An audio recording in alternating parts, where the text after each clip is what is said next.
our host tonight. And I said tonight because in Uganda, where I'm reporting from today, particularly in Kampala, it's 5 p.m. in the evening. I don't know your time. Energy to continue. Precisely, if I look at my order paper for today, it says we will be talking to Isaac Odu, who is also the president of the African Voices International. So we will also be talking on the panelist with Honorable Watama and freedom legend Nyama. I'm sorry if I pronounce your name badly, just forgive me. Kind of differences, same African continent, but different languages is part of the reason why we really need to break off these borders and integrate Africa as fast as possible, you know. Our names give us trouble. Even understanding ourselves is very problematic, which is something we should all be thinking about. As for us in East Africa, I can tell you, we're serious about it. We're trying to integrate as fast as possible. Well, I said that we'll also be talking to freedom legend Abimbola, and many others. So without further ado, I would like to say a word before I can continue with what I have to do tonight or this evening, depending on where you're reporting from. You're well aware that we live in a digital world today, the world of internet. And it's part of the reason why we're able to easily connect. Thanks to AVI, African Voices International, they make it look very simple. You just need to have your smartphone and some bit of internet so that you can connect with your other brothers around the continent of Africa and the world at large. So why am I talking about that? Because we've seen the presence of internet and the social media has increasingly empowered African youthful population. Us, when I talk about that, if today you are above the age of youth, you are still part of us. You are an advisor. But I see the platform of African Voices International knows no bounds. We get the youth along, we get the elders along, we get the government, we get the politicians along. Everyone is welcome to discuss. So in sort of the dialogues like this. As we discuss the state of democracy in Africa today, we've seen a lot of changes. I don't know if you haven't, for the past few months in this year, if you haven't heard of the changes, the wave of changes in African countries and the whole of the continent, you must be, I don't know how to call you actually, because the news comes every now and often, the changes we see. Africa today is awakening so much. Right. I'm reading from a research done by a group of people posted on this website called the Idea Platform. It talks about really the state of democracy in Africa. And the key findings, I'll read verbatim, that there were diverse democratic trends across the continent. Well, I'm saying this is just really a preamble to begin our conversations this evening.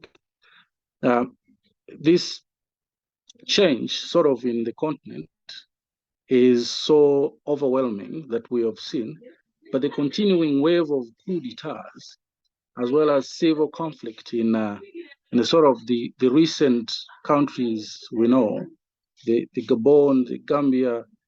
Later on, we had in Ethiopia and Sudan. These are really heightened democratic moves. You see, if the countries were electing their governments in power, and then we sort of start to see coup d'etats, that should tell you something about the wave of the change, whether this is caused by the internet or the social media effect. Our speakers tonight will dig deep in the questions, and they will tell us really.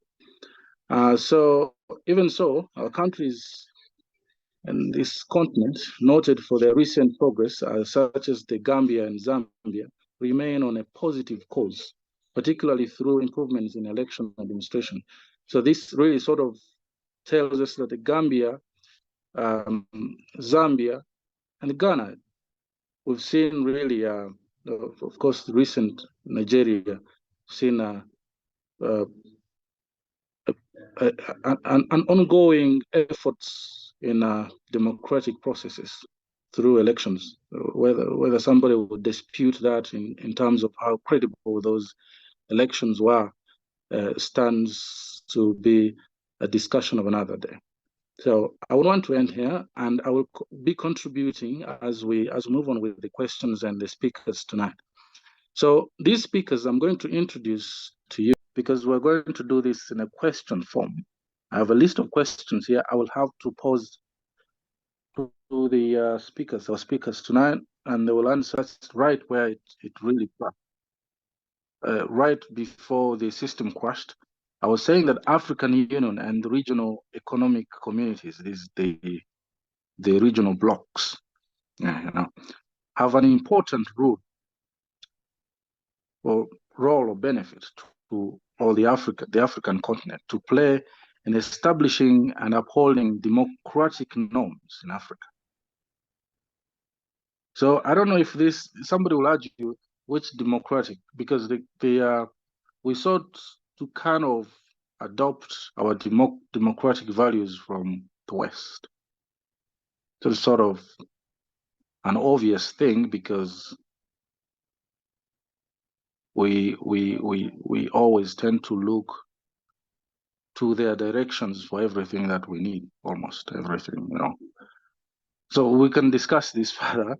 And however, inadequate compliance by member states, the member states are the countries, and we've seen this by the shifts. I said that we've seen an increasing number of coup d'etats. And when these coup d'etats happen, it's a good thing, so that the despotic dictators, non-forgiving, they don't want to leave power, would then be sort of removed with the iron hand, the coup d'etats. But then the advocates for these sort of think that after the coup d'etat process is done, we expect the leaders of the coup d'etats to organize democratic processes, so that our countries in Africa begin to experience a new wave, a new sort of effect of young democratic excellency. So I will leave that at that. Maybe more light will be put on those. I want to start my first question tonight, or this evening, depending on where you're calling from. We'll go to Isaac Bodu, who is also our president, the president of the African Voices International. The question is, if you're ready, Isaac, is that how will you rank the state of Africa's democracy for this year, 2023, as it ends? Today we are on the 16th of December, the year is ending, but we have to look at how it started from January and it progressed through the end. How would you rank the state of Africa's democracy in this year? Thank you. Okay, thank you very much, Legend Denis Lumumba. I'm very glad that we are all here and I see ourselves. I want to first of all thank the Global Freedom Board for giving us the opportunity to have such a program at this time. I also want to thank Ambassador Nsia, Ambassador Nusweti, and Ambassador Umar Farouk for cooperating with us for everything and making us have a fruitful beginning of events as we are beginning now. We go through loads of procedures before we begin dialogues every time. And we thank everyone who always cooperates with us through the flow for us to have liberational dialogues of touch. We began about 30 minutes ago. The link cut, whatever to Zoom or whatever. But Freedom Jazz, we stand tall. And that's how we continue this program till the end and make sure that our information is disseminated throughout the whole world for everyone to know what we want to preach, for them to indeed walk in the right tenets, for the kind of democratic freedom we want to see. Now, I'll go straight to the point. You asked me how I rank Africa democracy in the Freedom Year 2023. One thing Dr. Kofi Annan said was that you are never too young to lead, and you should never doubt your capabilities where others have not arrived. You are never too young to lead. You are never too young to lead, and you should never doubt your capabilities where others have not arrived. So no matter your age, you must always stand tall. And where people have not arrived, they think they are older, they think they are whatever, you should never doubt your capabilities in causing a revolution there. There has been a monopolization in leadership in Africa, and it's very, very, very, very, very bad. It's very debilitating. These are threats now systems, whereby leaders want to be there for as long as they want to be there in power, and they think that they have it all. They think that they have what it takes to be able to rule their countries, and it's very, very bad. Forgetting that we all live as an anatomy. Forget that we're all supposed to interrelate and interdepend on each other for the kind of revolution we want to see. Forgetting that everyone has something unique in him or her for the change we deem fit to see in our countries and in our continent. We see leaders in power for over 2 decades, for over 3 decades. And the fact is that if these leaders are thinking of the good meal of every citizen in their countries, they are thinking of the good meal and the sufficiency of every person in their country, then that's okay. But most of these leaders want to be in power and make sure that they are able to keep their bank accounts to the brim before they leave power. That's very bad. Of course, we know someone like President Kagame of Rwanda, who has been in power from, I think, 2000, 2001, 2002, 2003. But he's able to turn a genocide country into one of the most reforming countries in Africa, and we must congratulate him. He's been able to now ensure there's a joint collaboration and collaboration between the Tutsis and the Hutus, and they are living as one, and now Rwanda is one of the best countries in Africa and in the world. So if we have leaders like that, that's fine. But we don't have leaders who are so corrupt, who are thinking about their families, who are so biased, who are ethnic inclined, and they want to still be in power. These are things that we need to indeed put on the end. You know, let's look at this.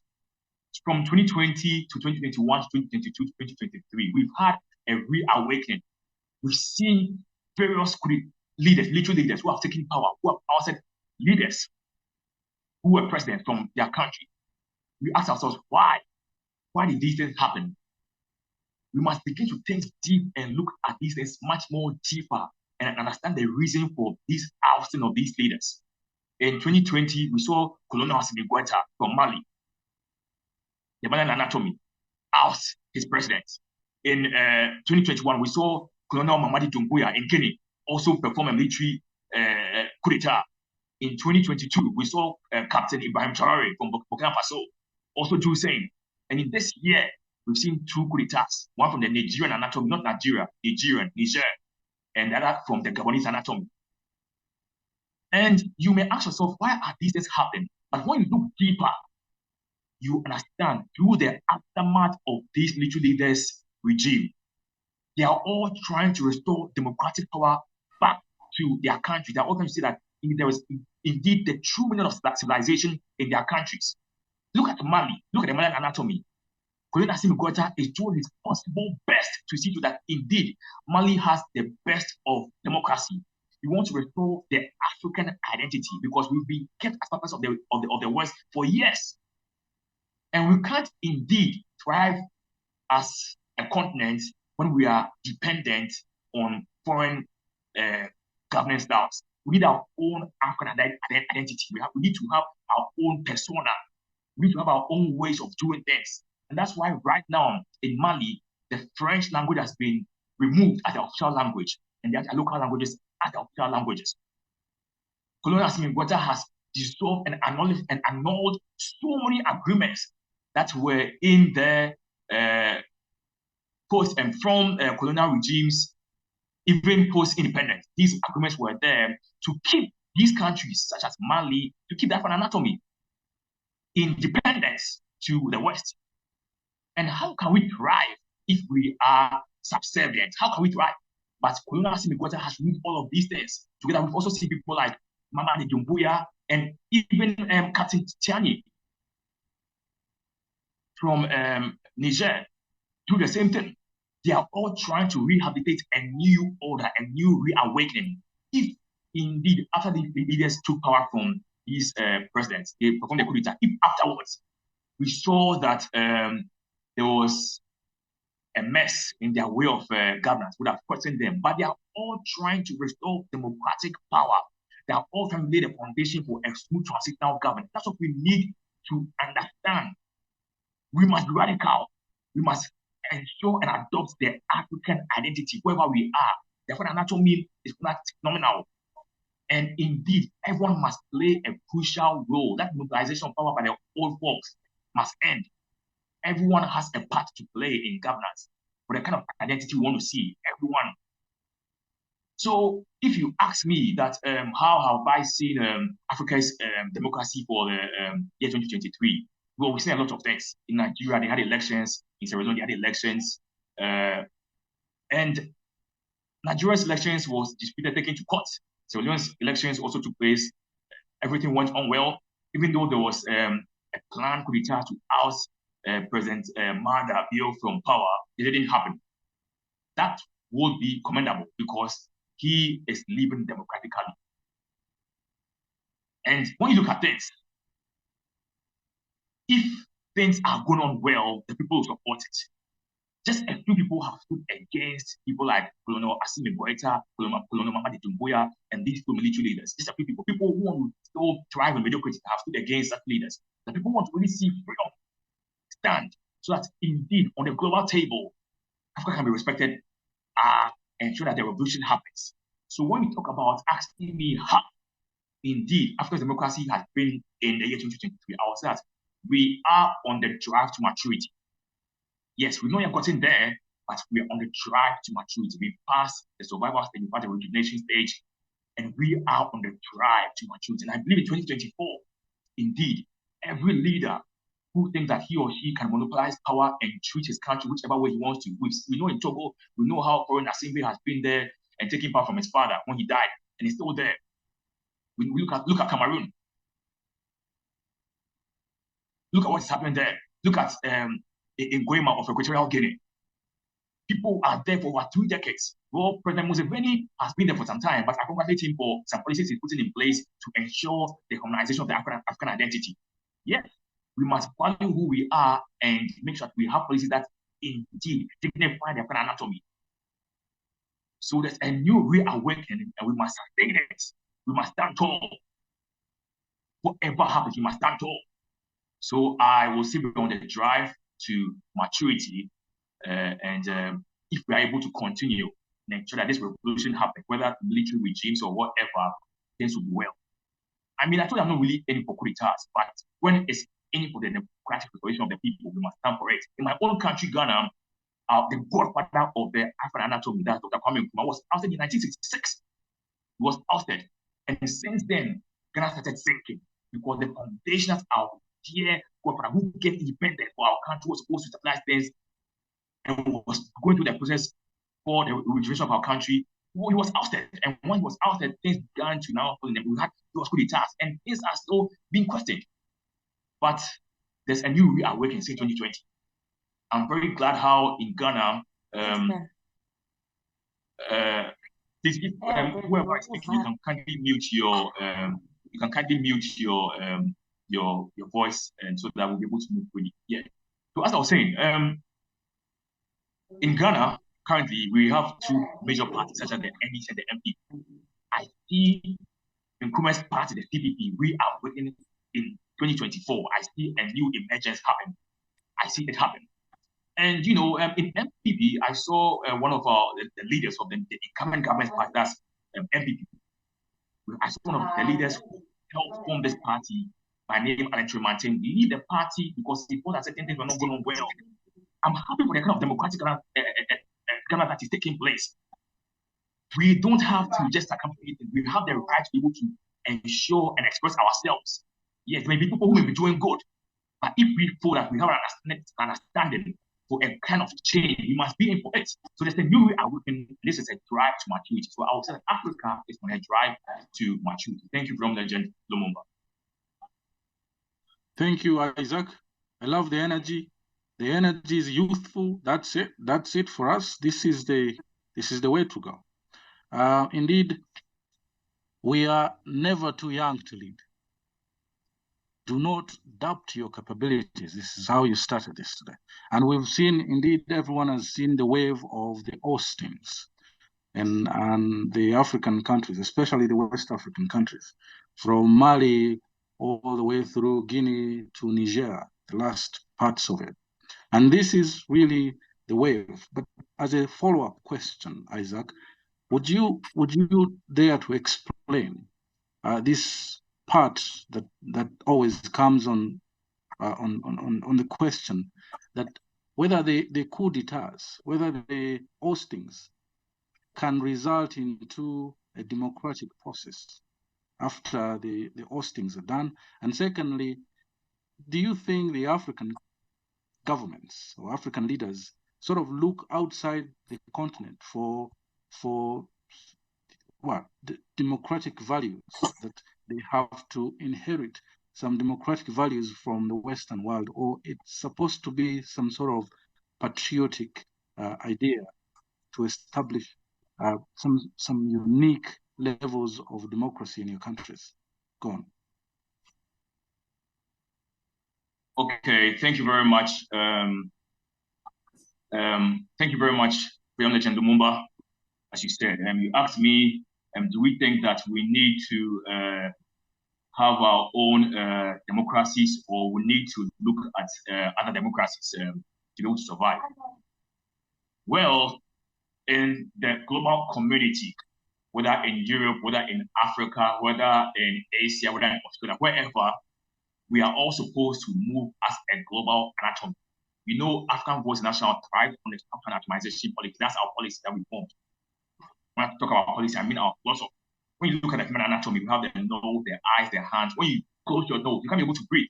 Meaning each part of the organ is quintessential for the world function of the entire human anatomy. That's how in the whole world on planet Earth, be it Europe, Asia, Africa, everywhere is quintessential. Certain land zones have certain minerals that certain continents will need for them to thrive, and they'll have to depend on us. But there's supposed to be a fair negotiation. We don't have to treat it as slaves, because we also want something from them, and there will be impartial and unbalanced negotiations. In this, there's supposed to be human dignity thriving.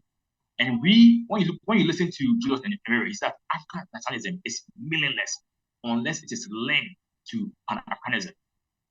When you look at this strictly, what is he trying to say? He's trying to say that there's supposed to be the order of the African continent, and it goes in deeply from the civilization of each country in Africa.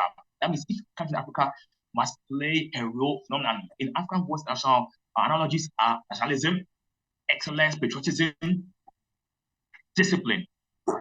You know our analogies, you know them very well. We must be able to thrive by a certain kind of order which forms our identity. And each continent has their own order, they have their own tenets, they have their own way of life.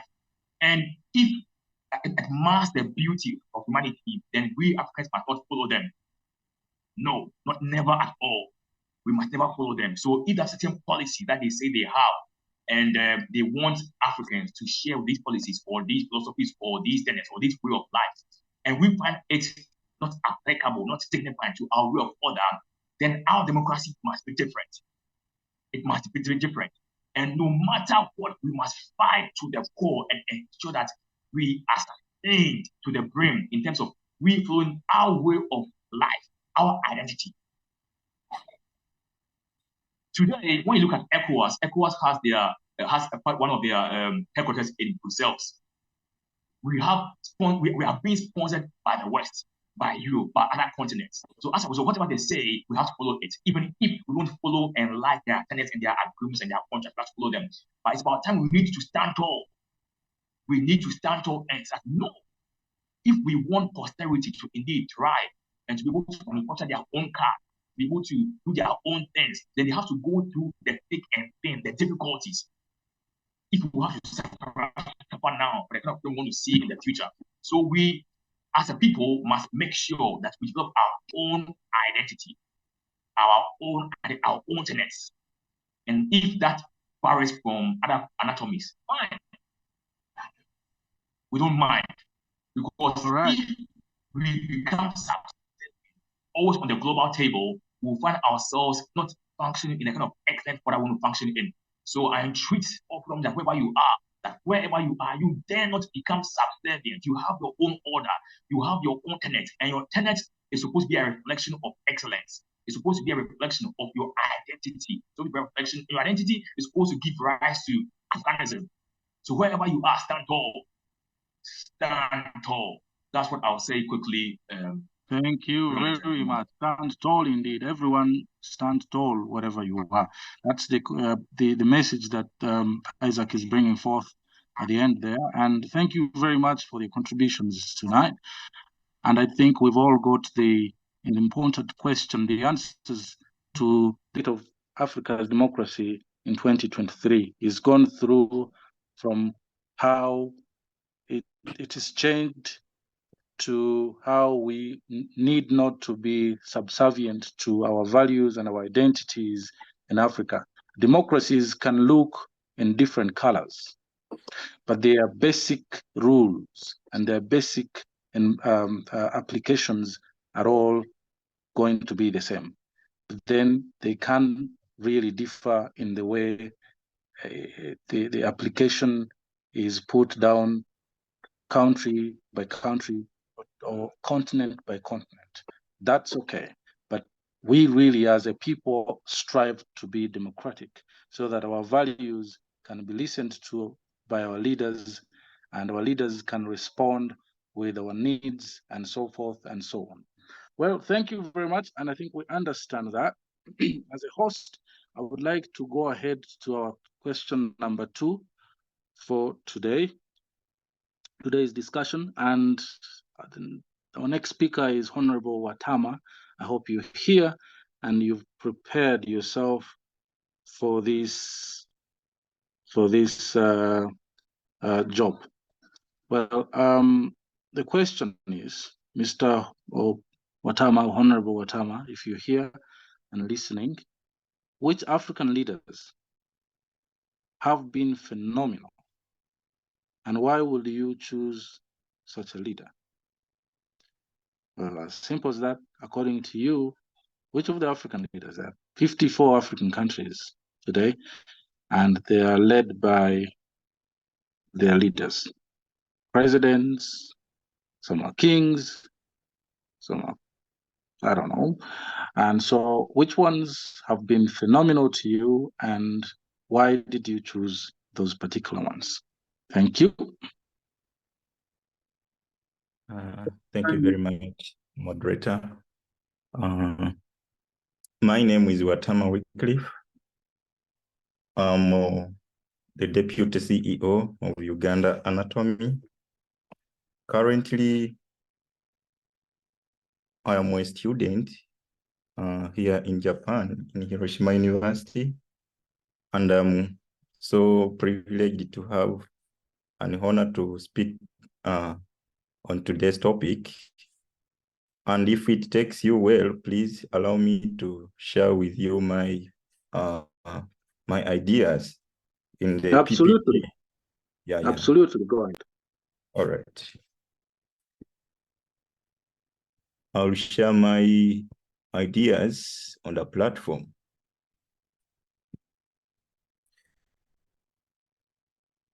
Okay, I'm told that I can't share online. However, I will go through them maybe without sharing with them online. So today's motion is very interesting. It is pertinent in a way that it's tackling one of the most crucial issues that are affecting Africa, either positively or negatively, as we are all aware of the trends that have shaped Africa's politics, development, and other several affairs.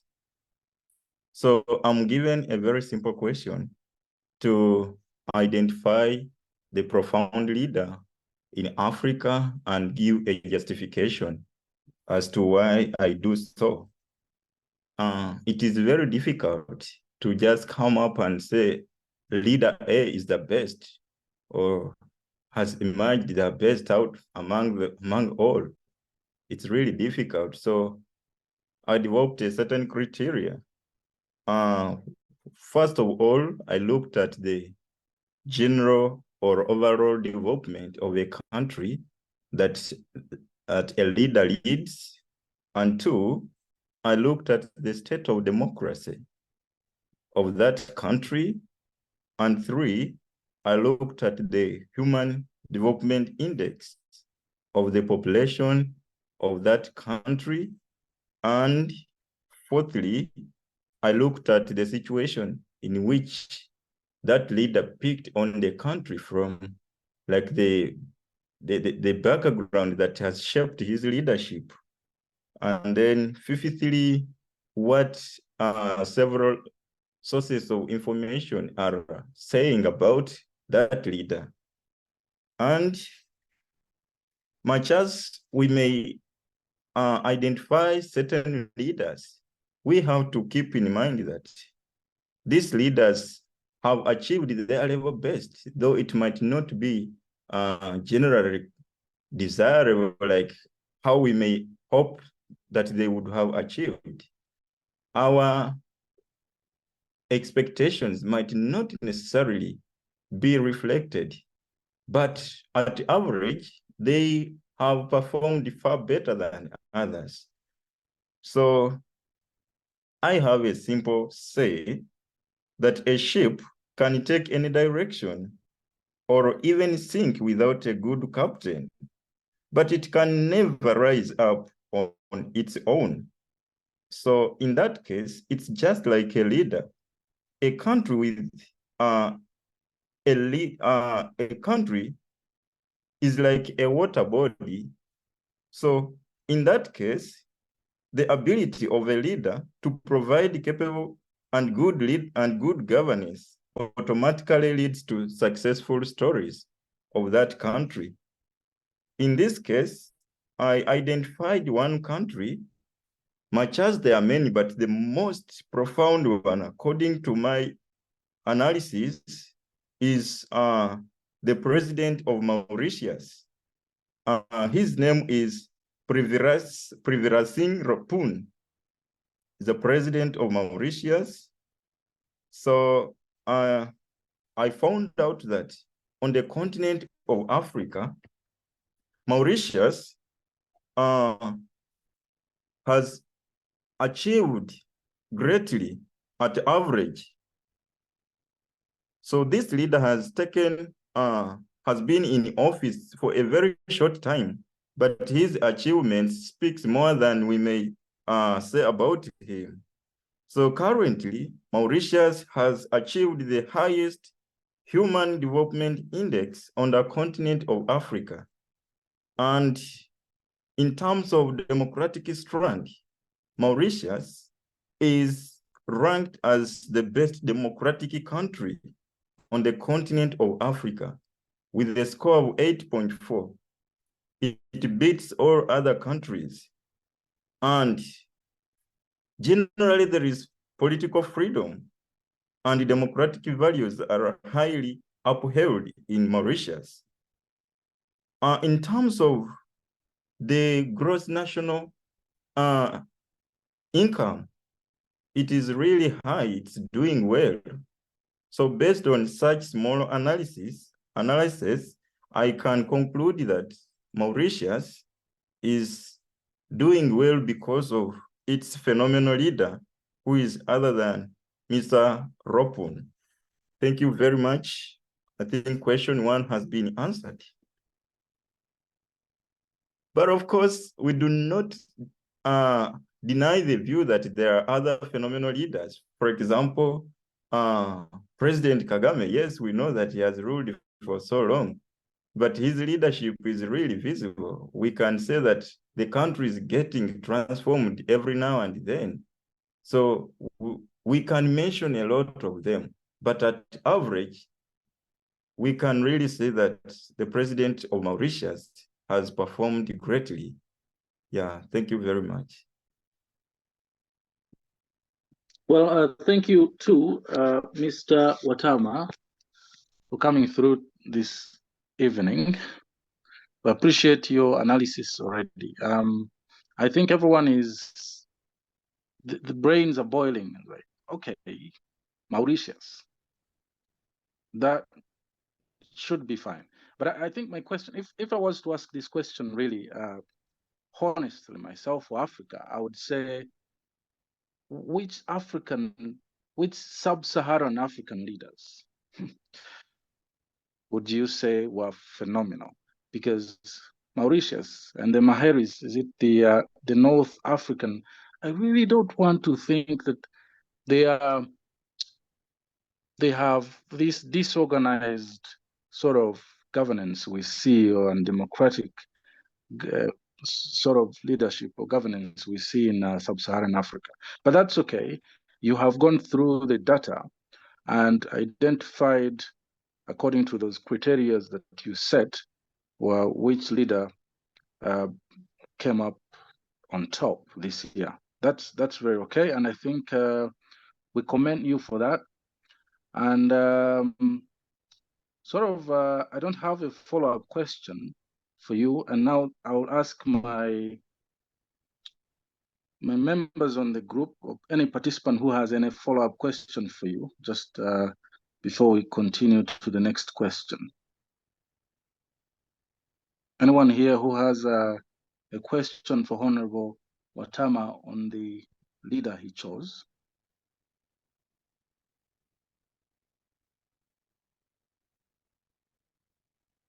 So I can't see a hand. That means there are no questions. So, well, that's fine. And I will thank you very much, sir. I think you can take your leave now. And there are still more questions. I might ask you again. Right. As we thank him, I want to ask my second question to Freedom Legend Abimbola. Like I said earlier, if my pronunciation of your name is not correct, I'm very sorry. You can always correct that. And this question is, if you're here, Freedom Legend Abimbola.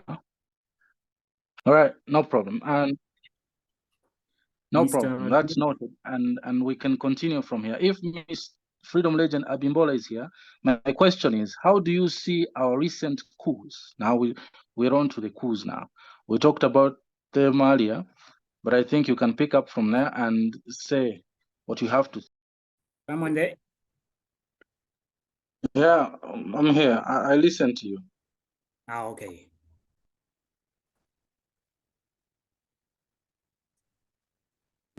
Do we, Honorable Watama, I think he was done speaking, then we were on the, because Honorable Watama was answering the question, which African leaders have been phenomenal, right?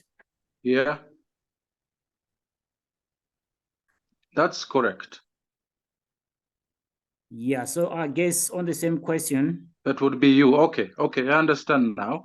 I think I will have to direct the same question to you first before we can move to the next question. Our recent coup, yeah. So I just wanted to check with you. That's very fine. That's very fine. I understand now.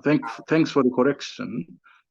And No before I problem at all. then call you, before I call you over for the same question, I would like to say that I felt sort of that I should have asked the question about sub-Saharan Africa, because I feel the North Africa and the Seychelles and the Mauritius, these people might have really higher standards of governance compared to the rest of the Africa.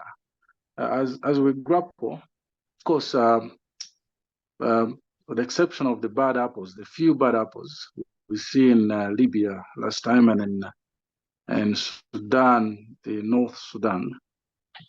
But comparing these people up here, the North, and Mauritius and Seychelles with the likes of Kenya, Uganda, Nigeria, Ghana, and let alone the Niger, the recent coups, is really sort of a long distance comparison, according to me. But that's it. But I don't have to rephrase the question.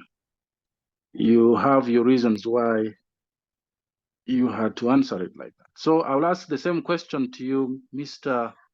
Freedom Legend, Tsenyama, that which African leader or leaders have been so great, phenomenal to you in 2023, and why do you say so? Was the question I posed to Honorable Watama, which I would like to pose to you again. Please go on.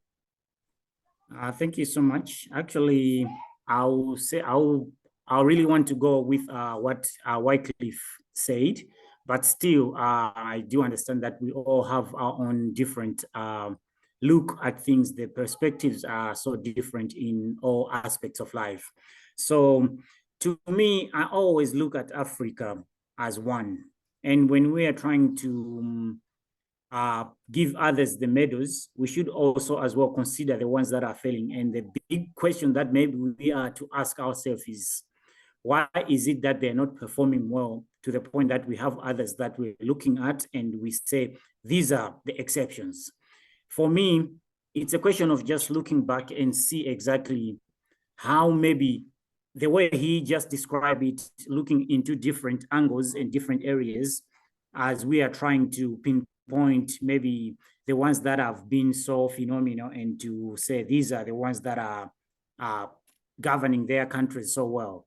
For me, it was just a matter of looking at their leadership as the ones that are trying to push the continental agenda at the highest level, and the leaders that are in their rightful positions as in a way of pushing the African agendas into the global arena. And at the same time, just trying to consider that these leaders, they always have meetings where they all meet at the AU, that's in Addis Ababa. I'm sure they all share common ideas and have common grounds where they can all try to say, from here, this is the direction that we are going as Africa. And at the same time, they have their own community sort of objectives as well as responsibilities in their own countries. So I've seen that most of the time, like if I go to the internet and read the news about the phenomenal African leaders, you find that most of them are just being measured at their country or state level.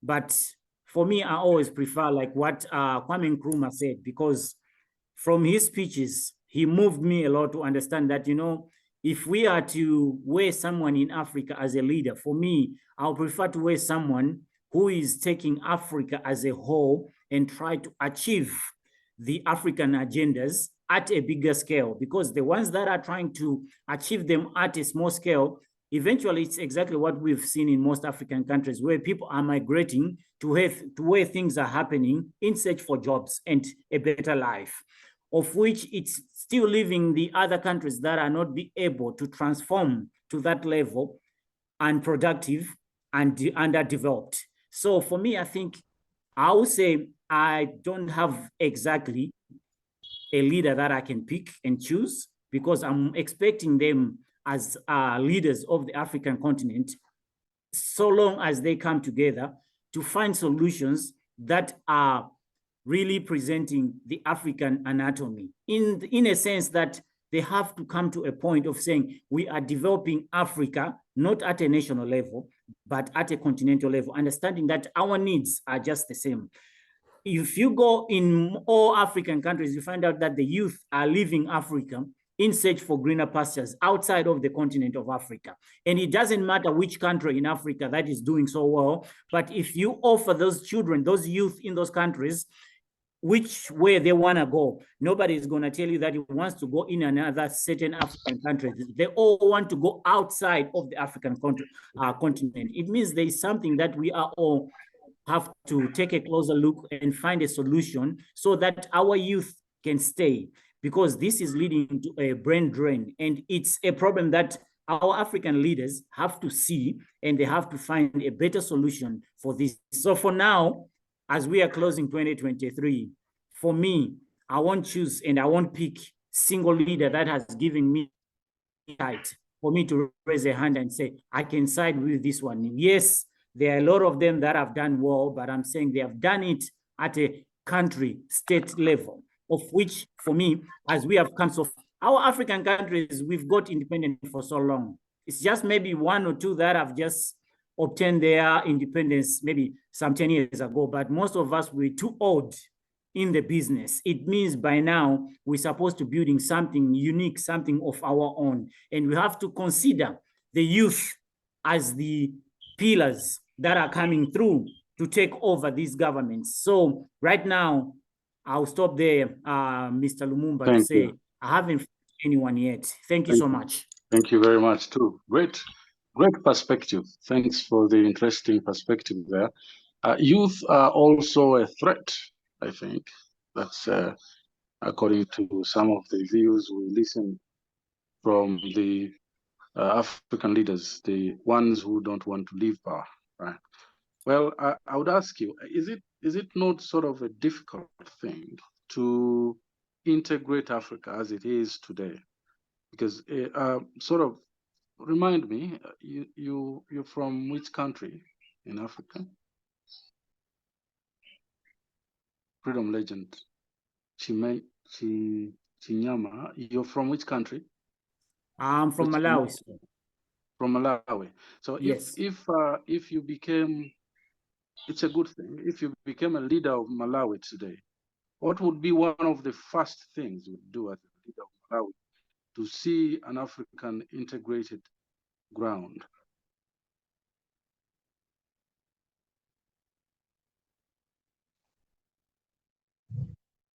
You're muted. I was saying I always live for Malawi as a point of view to my own understanding when it comes to leadership, African leadership.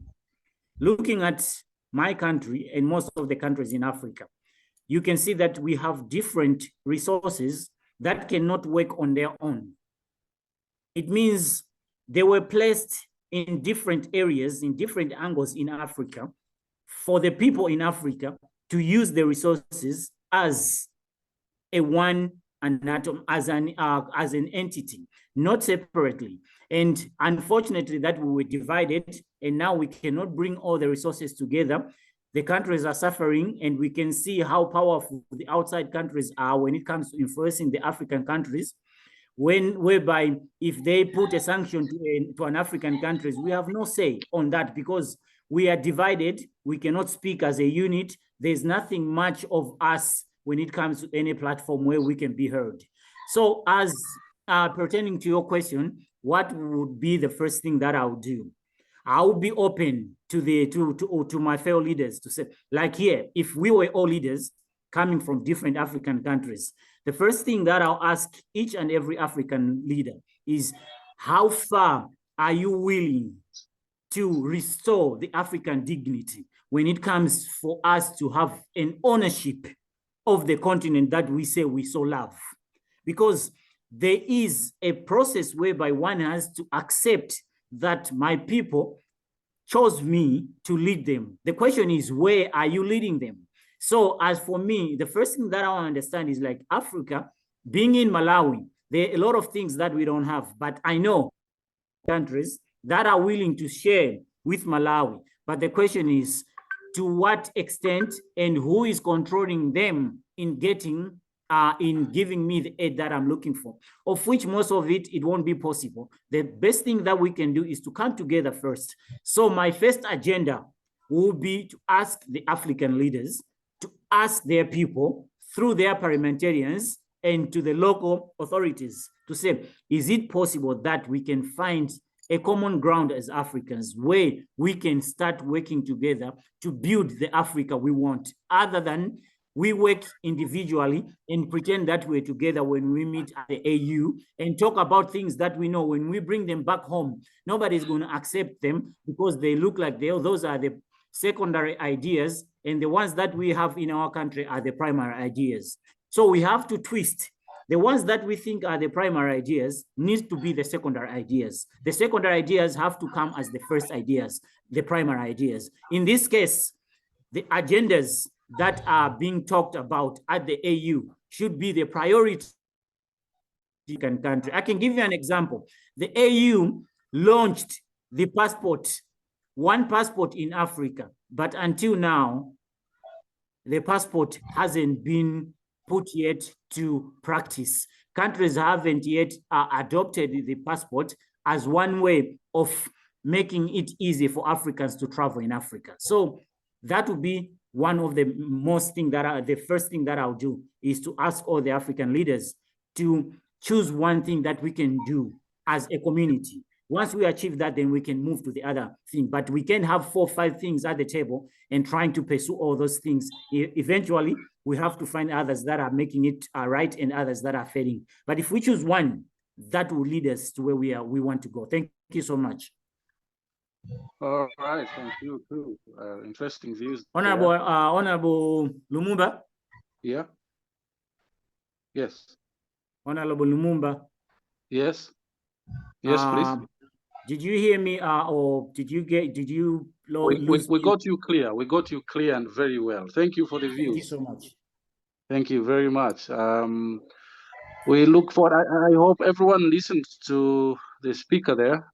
It was very clear about what needs to be done to achieve African integration moving forward.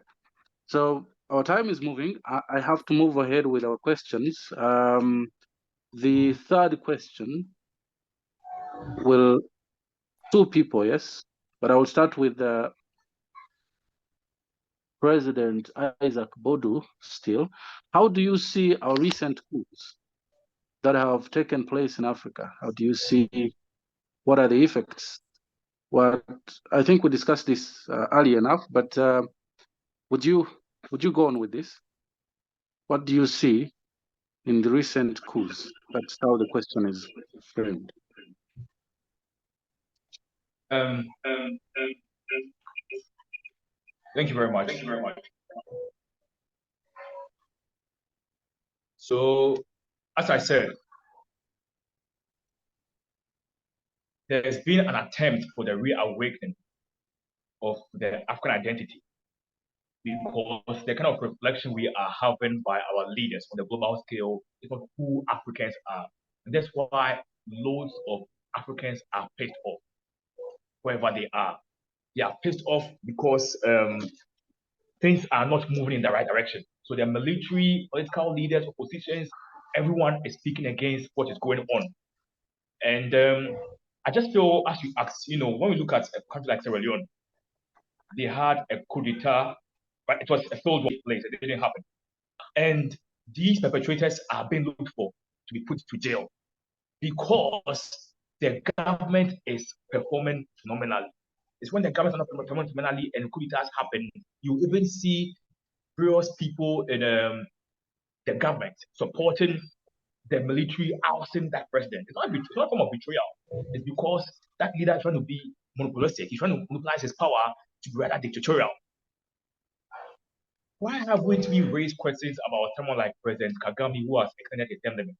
But we are always raising questions on people like Omar Albert Bashir, Alpha Conde, Paul Biya in Goema, and so on and so forth. Because it's all about the kind of productivity they bring on the board. Because we are all supposed to make sure that we function in the anonymization process. Right now in Rwanda, we have President Kagame, who has made sure that at least 50% of women are parliamentarians. He's ensuring that there is a fair anonymization. There's a fair distribution of everything everywhere. Racial discrimination has ended. There's gender equality. Parochialness has ended. Corruption has ended. Ethnic inclination has ended. There is the anonymization everywhere. They are functioning as an anatomy, whereby everyone is playing his or her role. So when I don't really talk that much, but when you ask me about our recent coup d'etats, for me personally, I would say that 2023 and from 2020 going, we've had coup d'etats that at least we need our central bodies like East African Community, ECOWAS, AU to have a look at it deeper and negotiate more with these leaders for the sustenance of Africa's sovereignty. Here was the case whereby in Niger and in Gabon, ECOWAS was willing to bring forth and deploy the military to these countries to make sure that these leaders are returned back to power who were out there. Come on, and there would have been a war that would have clashed. We must look deeper. We must look deeper. So I won't talk that much. I'll just bring forth this understanding as I also learn from our fellow panelists and also from everyone across. Thank you. Thank you very much. Thank you very much, really.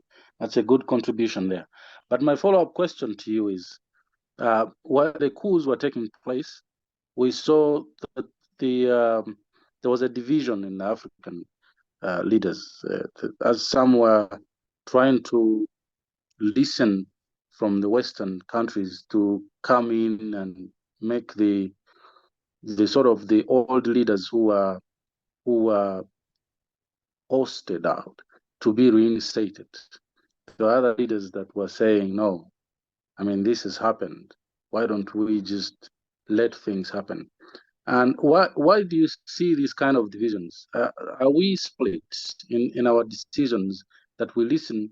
There's one point where we listen to our masters from outside, and there's where we are caught up with the sanity of acting for our people, the patriotism. What do you talk about that?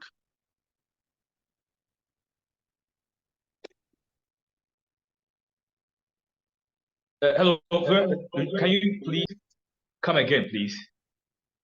Shortly, please. Yeah, so I was saying that, well, the coups happened, but the African leaders were sort of divided. There's some group, like from the ECOWAS, there were some groups that were listening from the Western democracies that please come in and reinstall the ousted leaders instead of allowing the coup leaders to take on, return back the old leaders. What is your take on that division we saw, especially in the ECOWAS? Okay, thank you very much. Okay, right, sure, fine. So ECOWAS is a central body, okay, and they try their best to make sure that they behave as a parent to all their constituents, and that's what indeed every major organ is supposed to behave, be it ECOWAS, be it SADC, be it AU, be it whatever, be it United Nations. They want to behave as a parent. They want to serve as a guideline. Yes, but one of the things that African Voice National has been preaching and has been talking about mostly at all times is that we must be proactive. We must bring forth guidelines that will secure the posterity of Africa. Now, if you should look at a country like Niger, when President Mohamed Bazoum was ousted, foreign bodies like France and the European Union all wanted, all were trying their best and asking the military leaders to restore power and to return power back to President Mohamed Bazoum. Why? Because President Mohamed Bazoum was serving in the interest of the West. Why is it that when these foreign bodies were asking for President Mohamed Bazoum to be returned back, the country, the citizens were not also paying in the same direction, but they were actually glad and filled in stadiums and behind rallies, asking for the military to continue what they are doing. Why did that happen? Because these people were suffering, citizens were suffering, not only children or teens, adults, their aged, everyone was suffering. Because every governor comes into power is supposed to show that, make sure that there is a democratic transition of the anti process in every sphere, be it in sports, be it in agriculture, be it in education, be it everywhere.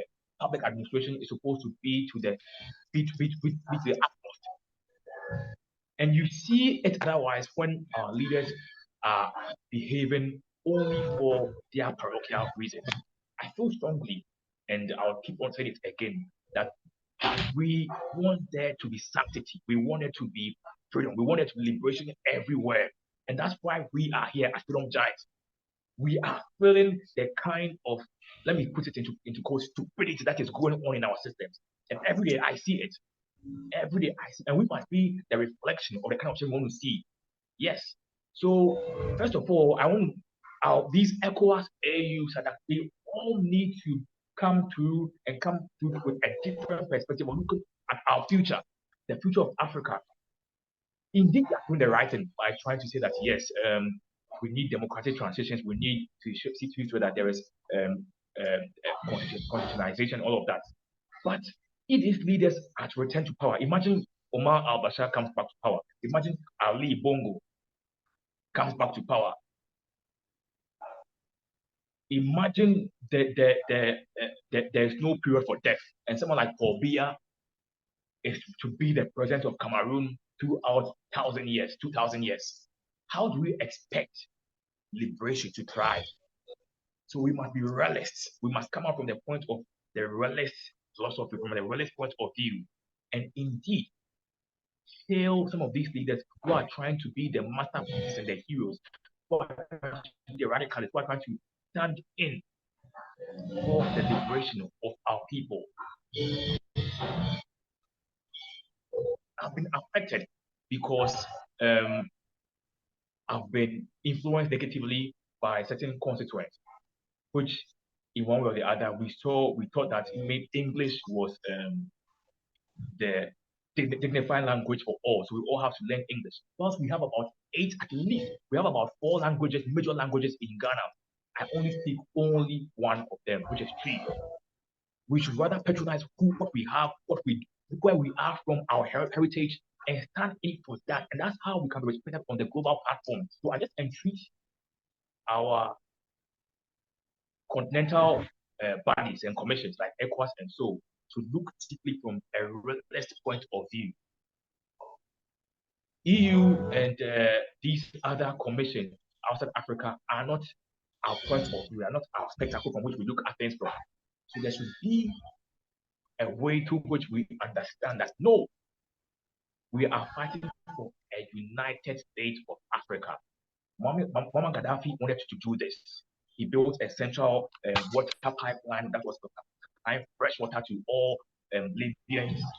He was able to provide the biggest telecommunication network that would have made it possible for indeed Africa to enjoy very good and fluent networks that we could have had it easily. I'm sure if he was there by now and if he wasn't assassinated, we wouldn't have been suffering like us we are now on Zoom. You know, he made it possible whereby if you have any sickness, you have any disease, and you have to go outside for treatment, they pay for a portion of your health services. He did a lot trying to build on for the United States of Africa, and yet he was brought down. And because he was seen as a danger and a threat to the West, so they helped to bring him down. And as giants, we must think clearly. We don't have to cooperate with certain people because they are just trying to supply and provide and do this and this for us. No, we must think critically. And if we need to suffer now, we have to suffer now. And that is why we've had intermittent Zoom meetings today, which I wasn't really aware of, honestly speaking, but we have to sacrifice for the change that we want to see posterity happen.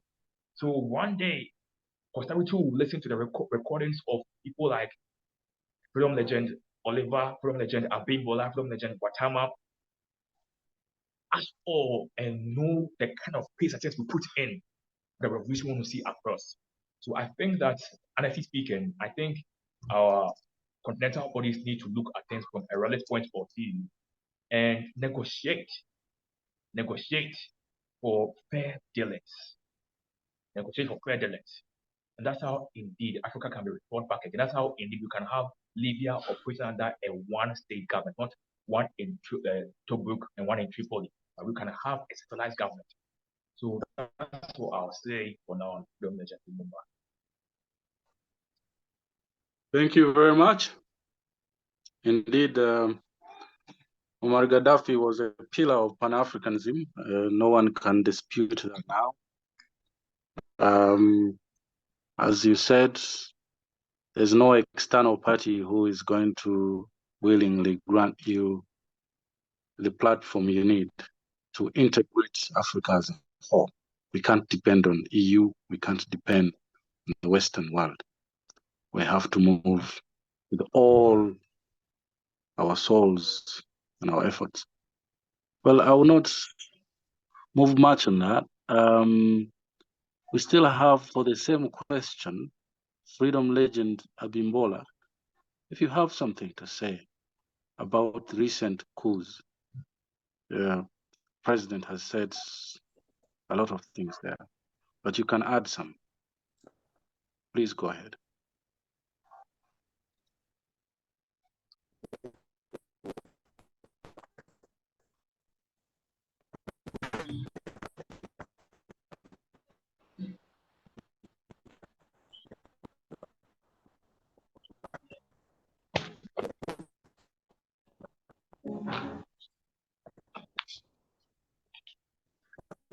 I cannot get you very well, my speaker, and I presume everyone else is not getting you.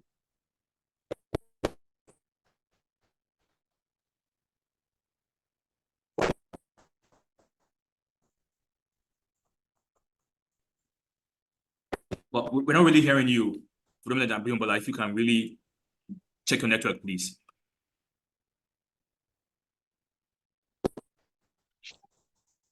So as freedom legend Abimbola prepares himself, maybe get a better network, I really want to move ahead. I will come back to you, freedom legend.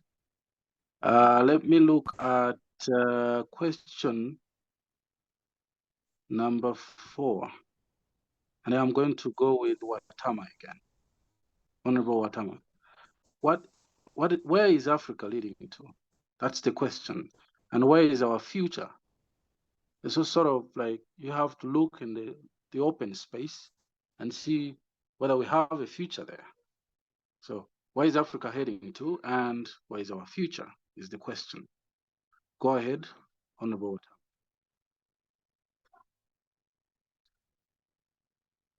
And sort of, if you can limit this in 3 minutes, it's fine. Yeah, all right. Thank you very much, Professor Mumu. Thank you very much. I take this opportunity once again to give my ideas about where Africa is heading to. But of course, you cannot just determine where Africa is heading to without looking at where it is coming from. We all know that there are some trends that have happened in Africa that have never happened in any other continent. So this gives us an insight to look at some of the issues that have shaped Africa's existence.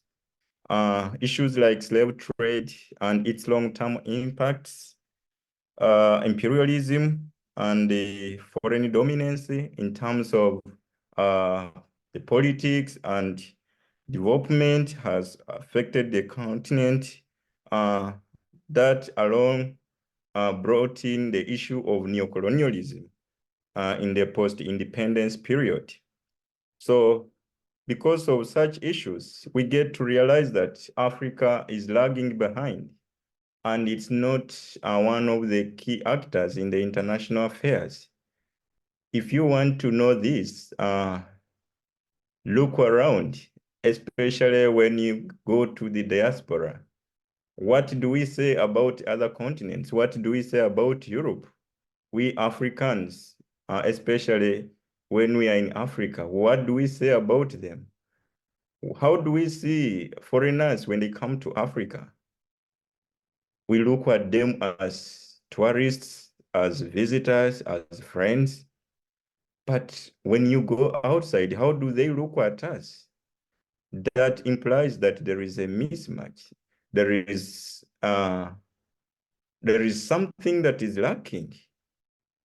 We ought to do something. So because of this, I ask myself around 3 questions. Has Africa registered any significant, sustainable, and independent transformation since independence? What has changed and what hasn't changed from the colonial past? And what kind of Africa do we hope to have? Is there any hope for a desirable Africa? Can anyone at one time feel proud to say that, oh, I'm an African? And who can cause such desirable outcomes? This reminds me of one experience that I had with my friend here at the university. When I asked him, in fact, he's an African. I asked him, oh, my friend, which African country or countries would you like to settle in if chance allows? The answer was not one. Then I went on and asked him, what about other countries or other continents? Answers were as much as water. Canada, UK, US, and many others. Then my question was, why are such perceptions existing in African minds, even those that are in the diaspora? It really challenged me so much. I felt bad, but I could not express it to him. But however, this informed me that there is kind of mental disorientation that has penetrated into our minds and has been infiltrated into our population, maybe right from childhood through the education systems that we go through and through a lot of things. So it's really embarrassing to get to know that we Africans, we're not proud of our continent. But of course, it's understandable. It's understandable because of what is prevailing on the continent. That now implies that we have a lot to do. So to be specific, where Africa is heading to, first of all, it is not yet clear. However, if we can cook the mind together, we can conclude that Africa is currently in a crisis, especially with regards to the governance. And if nothing is done, it will decline further. So this gives an interpretation that without good governance, which governance has to be provided by strong, foresighted, and willing leaders with an African mindset, with a continental outlook. I would like to commend one of the panelists from Malawi. He had really brilliant ideas when he was commenting about the issue of phenomenal leaders. So without having a continental mindset, without challenging ourselves that, oh, we are really not fit, we are not competing equally in the international spectrum, then there is no good future for Africa. So there are a few things to do. First of all, we have to accept that we are not doing well generally. And secondly, we have to empower ourselves within our possibilities, that nobody is there to help us. We have to help ourselves. Why are the youths misoriented that when they go abroad, they find green pastures? Why do they go to Africa? Why do others go to Africa to exploit? And we follow up to their countries or continents to work on what is exploited from our continent. So it concerns the mind at this case. The moment we decolonize the mind, the moment we come to realize that we are the key players in Africa's transformation, if we want to have any meaningful change, if we want to be proud of tomorrow's Africa, then it starts now, and not by anybody, but with you and me, plus any other person who has a willing full heart and mind to transform the continent. So in this case, I will conclude that point by showing that without good governance, without transparent, trustworthy, democratic, and socially and economically oriented meaningful leadership, all that we have done will be lost. It will diminish, because we have seen a lot of our anatomies being looted. What other leaders may have built for so long comes to a standstill, or eventually diminishes from nowhere, because of either the predecessors' weaknesses or the external interference, things of the kind. So first of all, we have to focus on the leadership, because we have reached a conclusion that we are not doing well. And we must develop the dreams to inform us where we want to reach. Of course, we all want good leadership. We want a developed Africa. We want to have peace and freedom in our anatomies. But to reach there, it takes a process. So it all evolves around the issue of leadership, the issue of governance. Once a leader is really willing and is having nationwide, continental outlook, it doesn't take so long for a continent to transform to what we would like to have in the near future. So just like the host gave his point or concern that the kind of scenarios that are happening in the continent, the civil wars, the coup d'etats, they have a clear information, or they are pointing at the view that there is something that is lacking. There is inadequacy, especially in terms of democratic leadership. So I will not go into details, because I was given only 3 minutes. Unfortunately, I've gone beyond. But I wanted to also comment on the issue of regional integrations. These regional integrations are also, yes, playing a vital role, but at some point, we have to treat them with a lot of conscience. Are they really implementing what an African ordinary man would wish? Of course, we cannot criticize them all, but some of them are forming cocoons of dictators. They are forming alliances that are positioning the undesirable leadership in power for so long. It's like forming an alliance that, oh, nobody will shake us, nobody will throw us away. We will not be ousted. So we should be very skeptical. but I will not go much into that. Thank you very much, Mr. Moderator. Right, thank you. Thank you for your contributions. We've had you. You said that the things are not really fine at the moment, but Africa needs to make the move deliberately to see the future that they want. Of course, the future we want is a united Africa.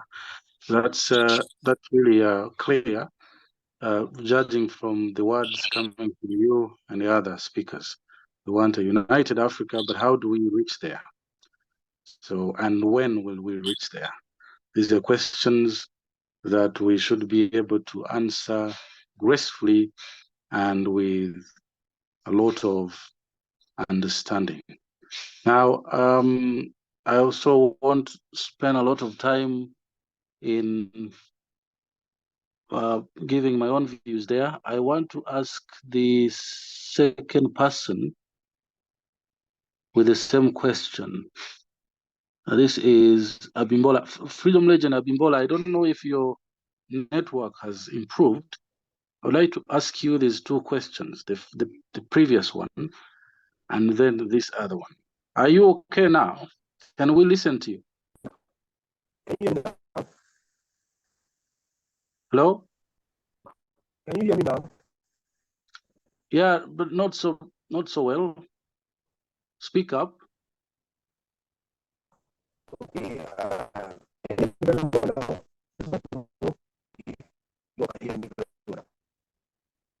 Terrible network.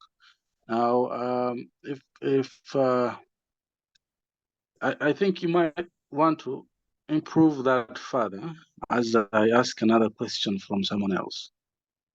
And then I get back to you. I think probably you'll be the last person to speak here if you come up with a better. If you were in Uganda, I would tell you to climb a tree. That's our common word here. That if you don't have a good network, please find a tree and climb up there. You might get a better network. So our last question, and I want to ask someone I presumably think has a better network now, is Freedom Legend Chinyama from Malawi. What areas of struggle does Africa need to work on? So true, we're struggling. Just very recent Speaker Honorable Watama just acknowledged that we're struggling. Africa is struggling. There are problems, but we need to come upward. We need to come out of these problems as fast as we can if we want to catch up. There are a lot of things to catch up with. AI is leaving us behind. Robots are leaving us behind. Globalization is leaving Africa behind. So we have issues. We need to catch up. What areas of struggle does Africa need to work on very seriously? Mr. Chinyama from Malawi, please. I'm sure you can hear me, right? Yeah, we can get you. Because I can't hear anything. Of You course, can't hear anything? No, right now I can hear you. There was a little bit of a glitch. How many minutes do I have for this question?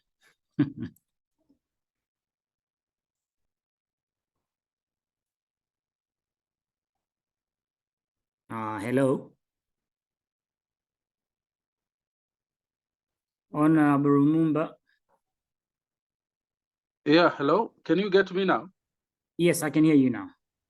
Yeah, there's a lot to talk about in this question, but you can take 5 minutes, sir. Okay, I'll try my best not to get to that point anyway. Actually, the first thing that I'll say when it comes to what areas of struggle does Africa need to work on, I think the first thing that I'll say is ownership.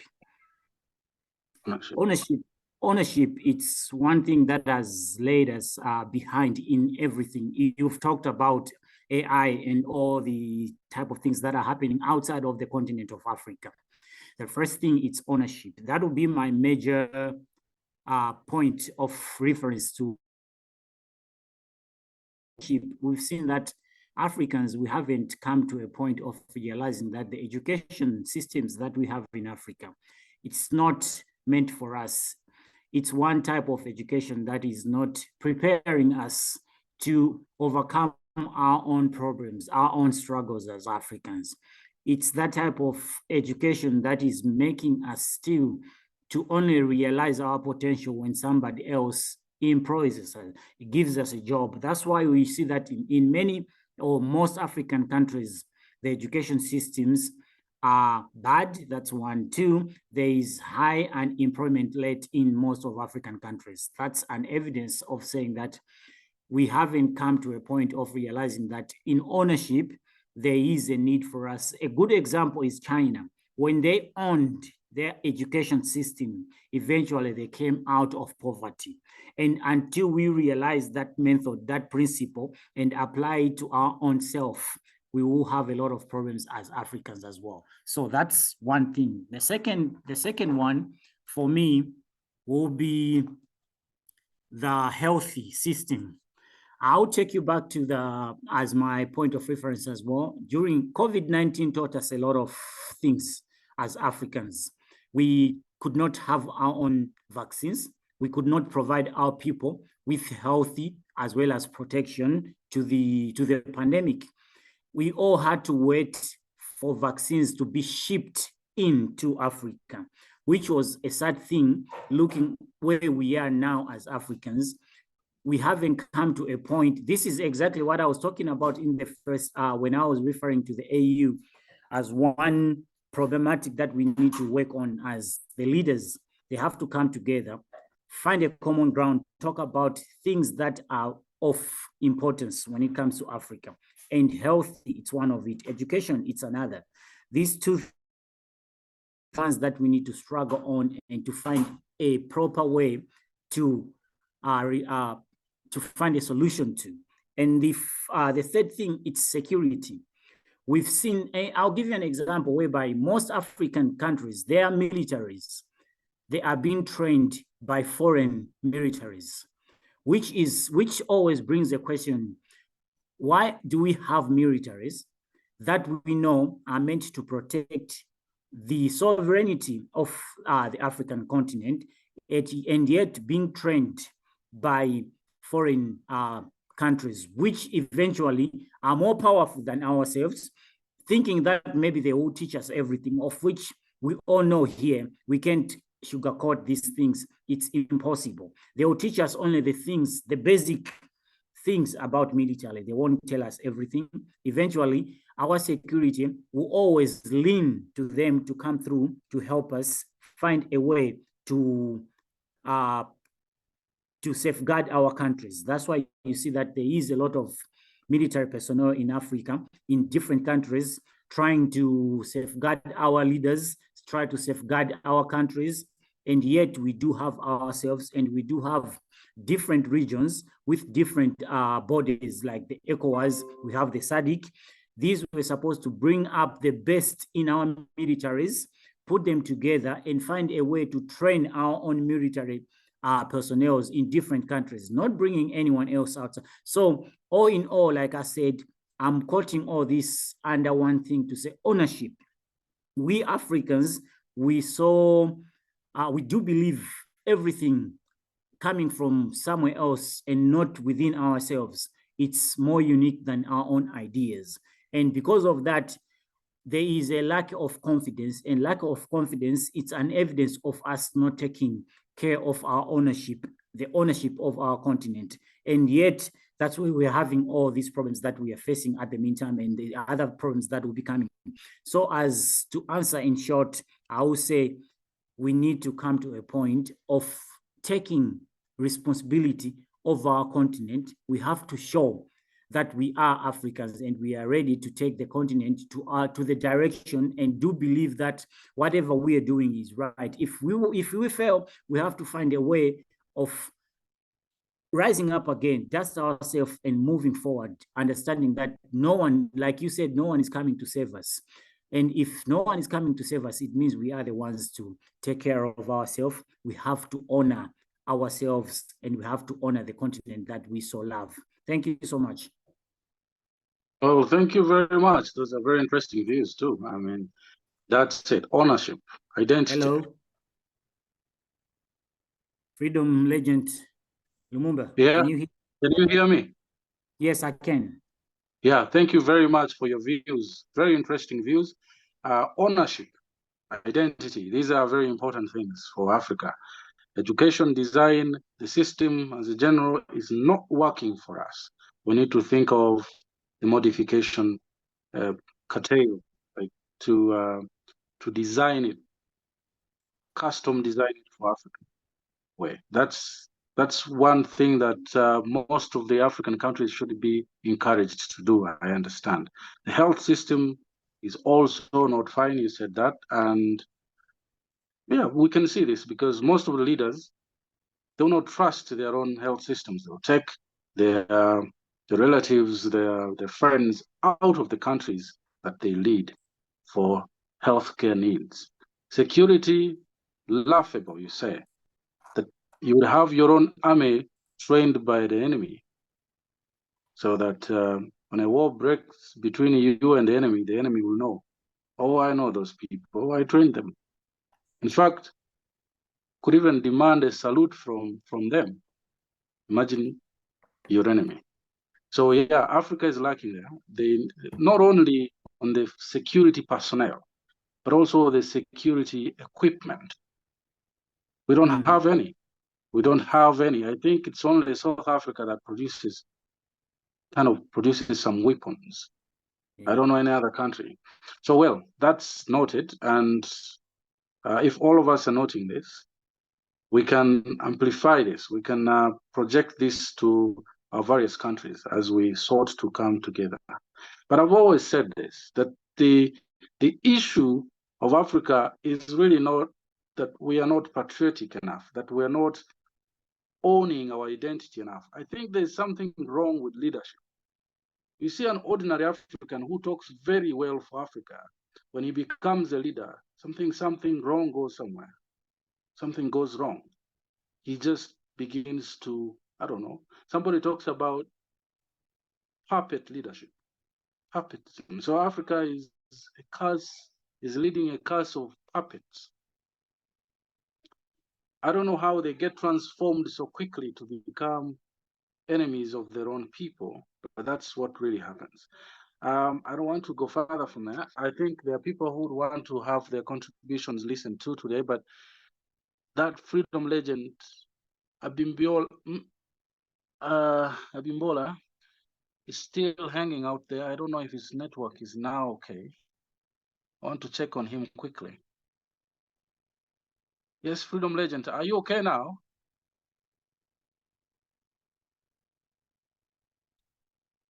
If he's not going to be okay, I can ask somebody from the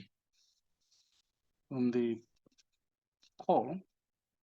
Yeah, I can see some hands up. Okay. I will first call on Farouk. Farouk, do you have something to say? Please unmute and say something.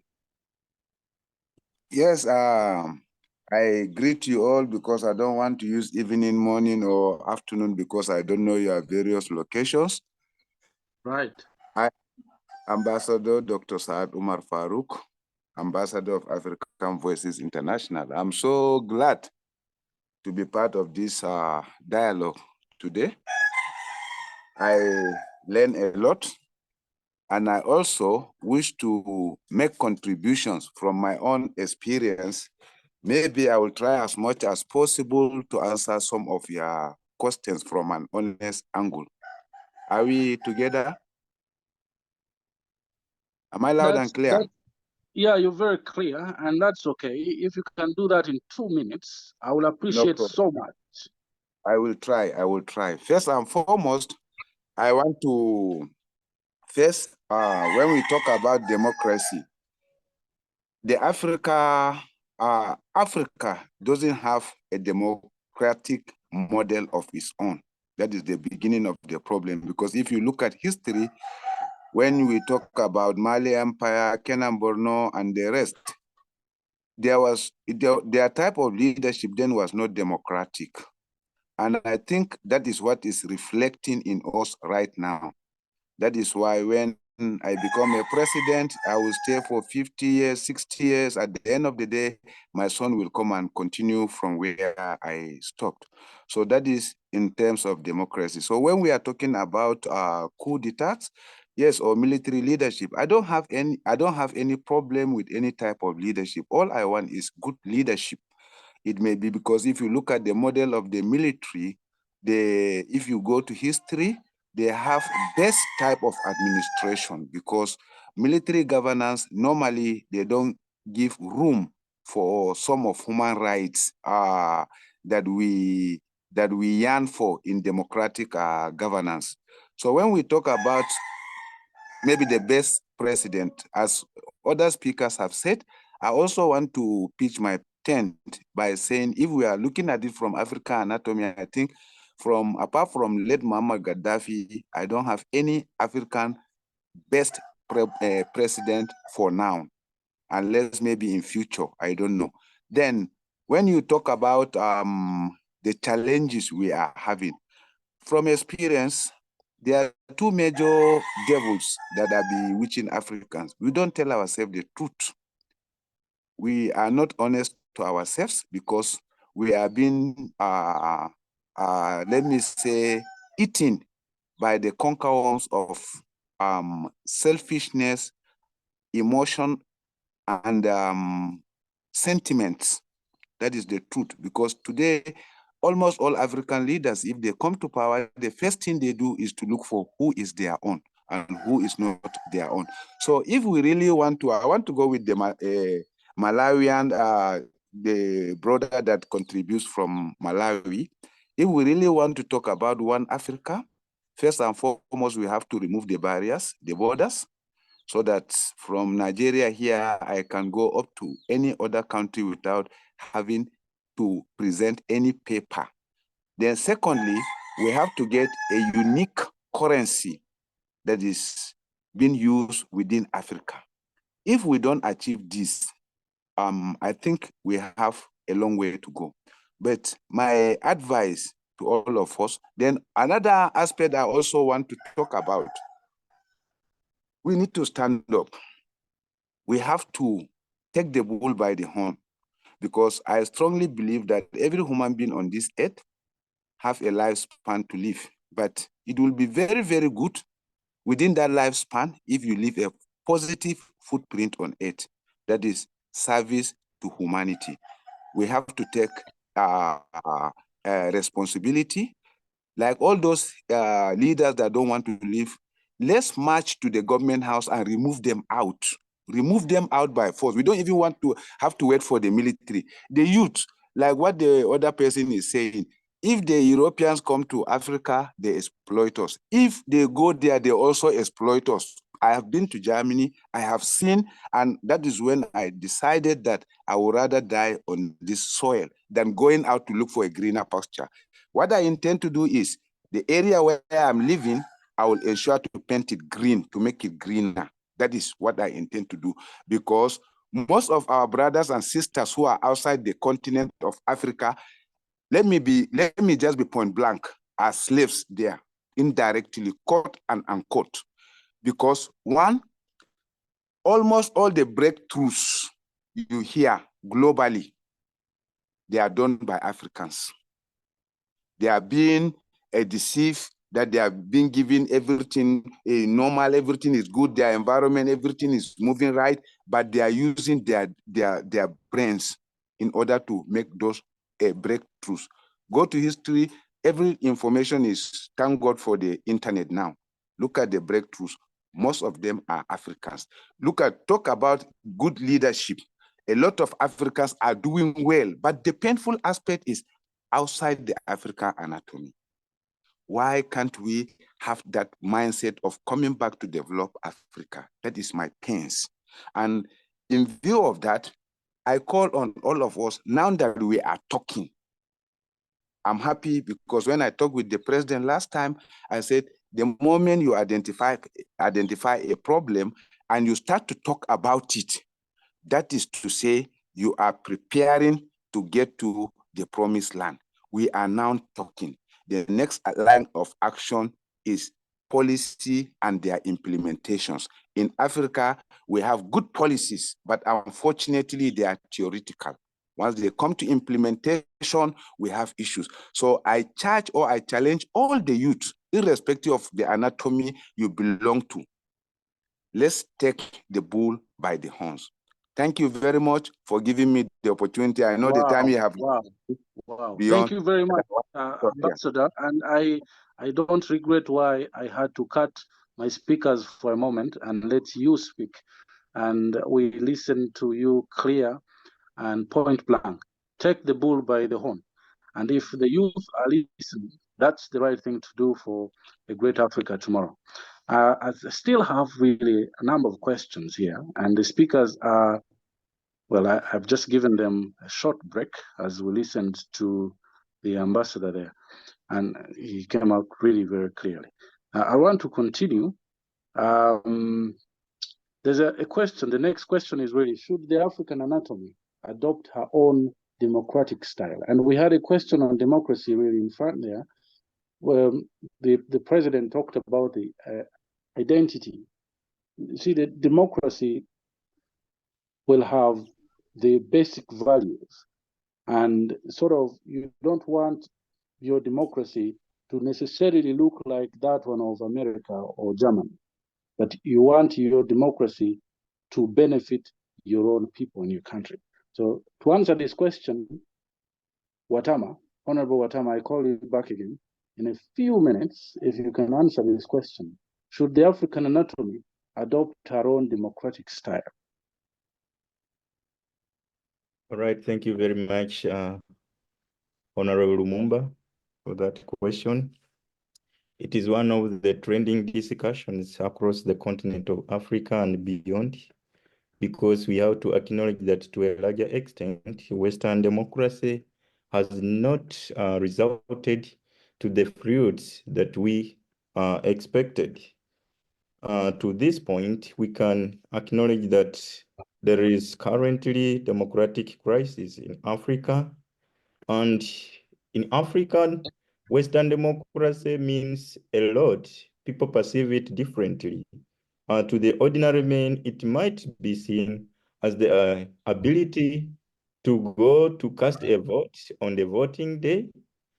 And then maybe to the political elites, their cooperation with the Western world, maybe that means democracy by implementing their values. Also, maybe at country level, the existence of multinational, rather multi-party system may denote democracy. So it is so confusing. Just like Ambassador Farouk said, since Africans are not traditionally democratic, this has posed serious challenges in trying to implement Western values. So to this point, I would like to generally say that Africa would actually have its own style of democracy, if I'm to generalize.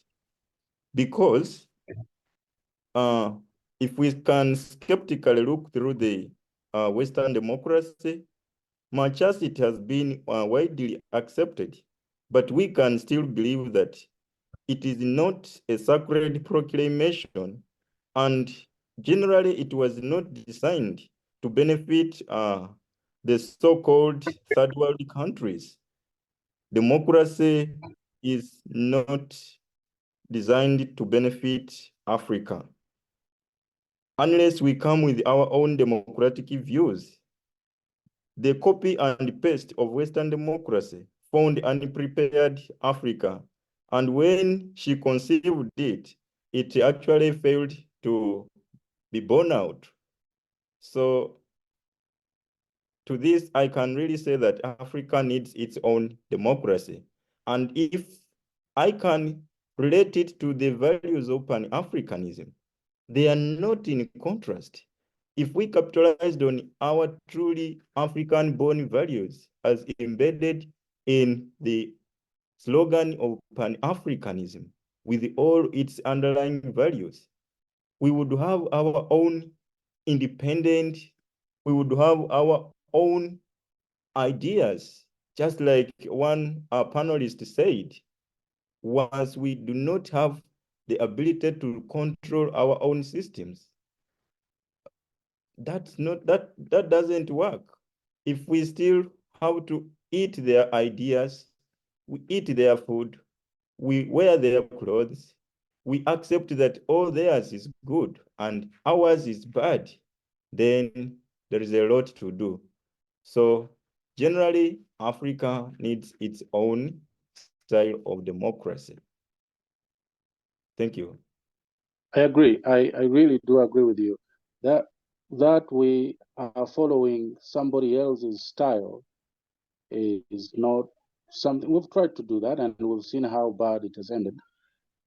In some parts, that brought forth the numerous coups, and shame on those who called for reinstation of those who are ousted by the coups, because there must have been a reason, and there were reasons as to why the oustings or the coups had to happen.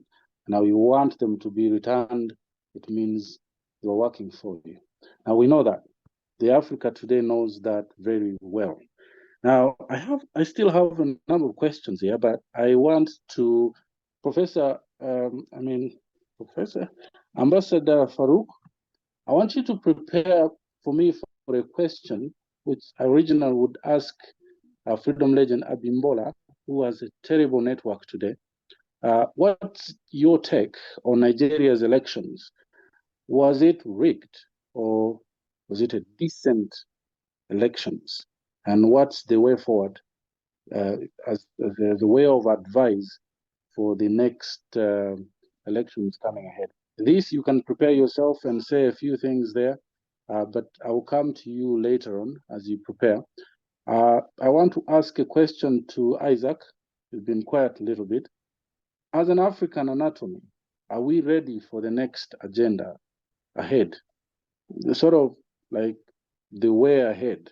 Are we ready to take on for the numerous things that the globalization of the world is bringing forth to Africa, or whether it is the integration of the regional blocks or the general integration of Africa? Are we ready?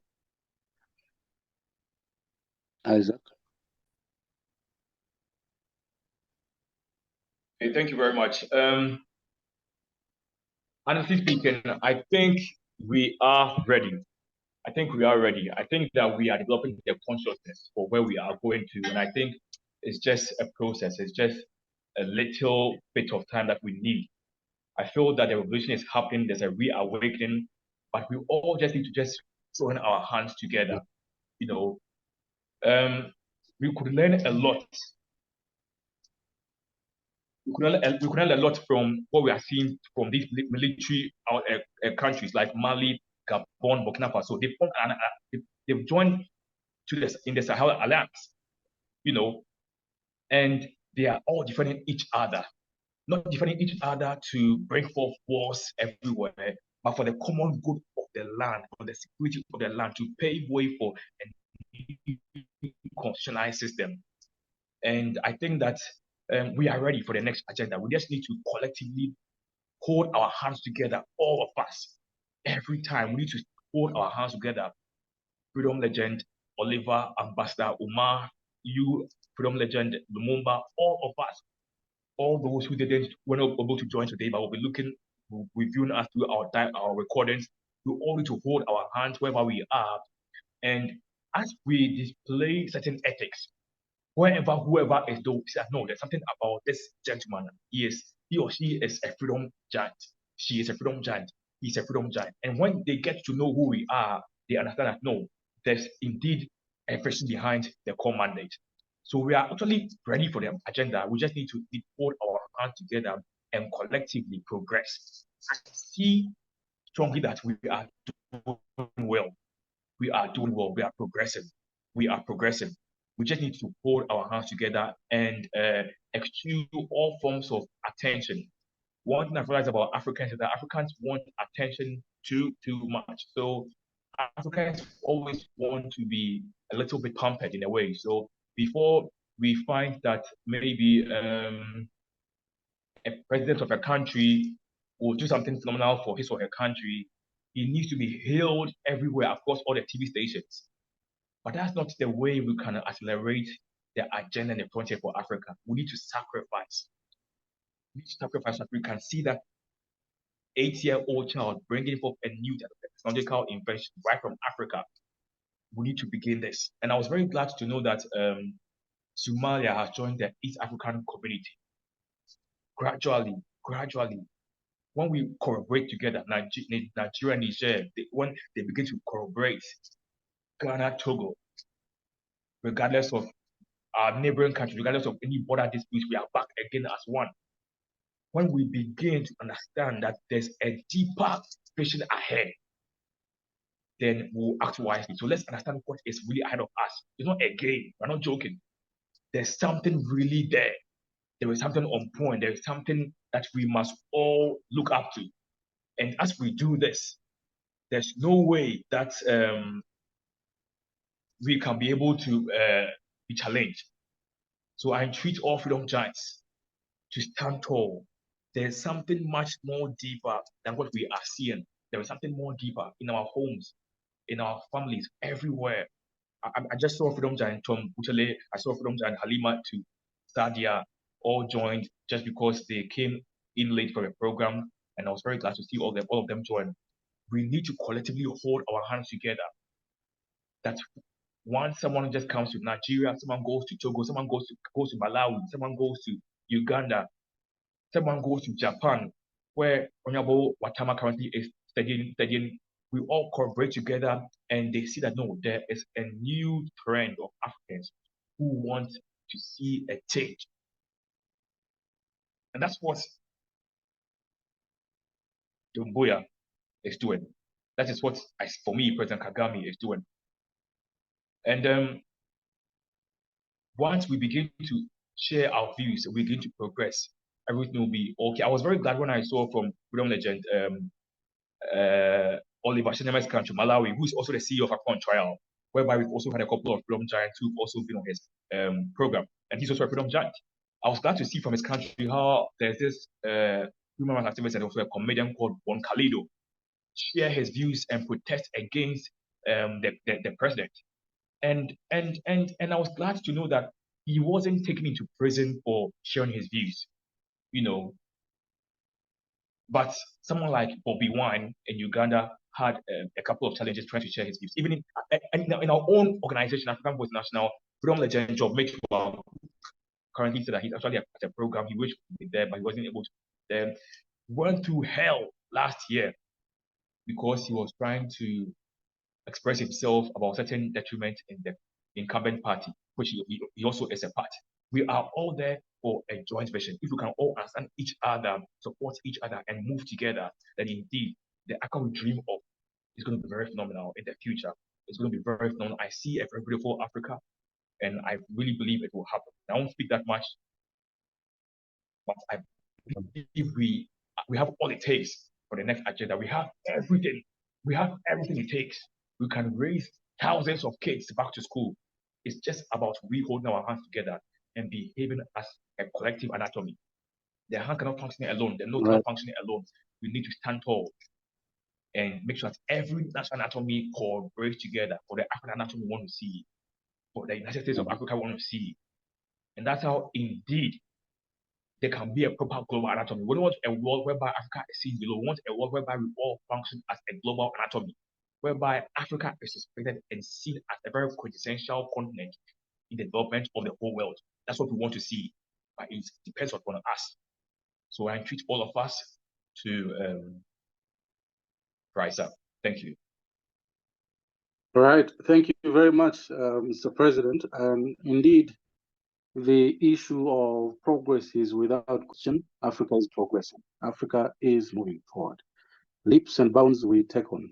Well, talking about East African community, we are expanding every other day, and we just out of the we were five to six. We incorporated the South Sudanese anatomy, and then the Congolese anatomy, the DRC Congo came in, And then of recent, we had Somalia joining in. And now there is another application on the table is Ethiopia. Ethiopia wants to join East African Community. So we are moving. We want to move on. We want to move on, and the momentum should build on until the Africa comes together. Well, the progress is on. No one can question that. I see Freedom Legend Halima. I'd want to give you a question today. And if you can prepare in a short while, say whatever you want to say in a two minutes time later on, but I will come back to you. The question is,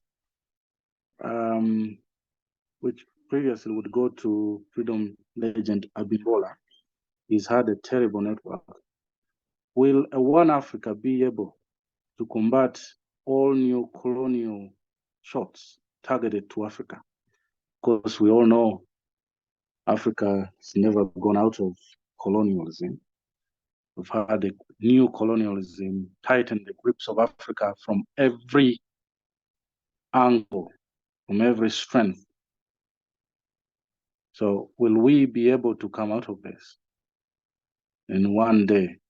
Prepare your words, Freedom Legend Halima. Come back to you. Honorable Ambassador, I keep calling you Honorable. Ambassador Farouk, still hold on as you prepare. I want to go to the final question for Freedom Legend Chinyama from Malawi. Are we so far working proactively to where we need to be as Africans? In a few minutes, if you can answer that question.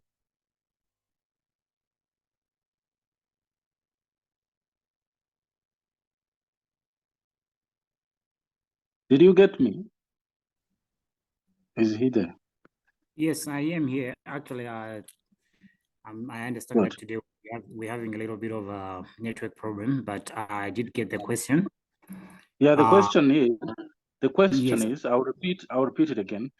Are Yeah. we so far working proactively to where we need to be as Africans? So that question is yours alone. Yes. And it might Yeah. it might come as the final question, actually. Yeah.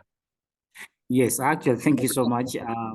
The question about the proactive of Africa, I think I'll answer it in a very simple way, as according to the time as well, to say Africa must be proactive on a double-edged sword. Because if we are so relaxing and thinking that we are active, eventually a lot has been said on this platform, where we have realized that there are a lot of areas that we need to move with a fasted pace, not the way we are right now. So the proactive part, I would say, should be applied edged sword. I'll talk about the artificial intelligence itself. You can see that we are remaining behind, and on an active level, we're not yet there. No African country up until today has supplied any other artificial intelligence as we were expecting to, but we have a lot of people that are educated, and that again comes back to the same issue that we talked about, the ownership. And again, as I'm saying, that we should be working on a double-edged sword.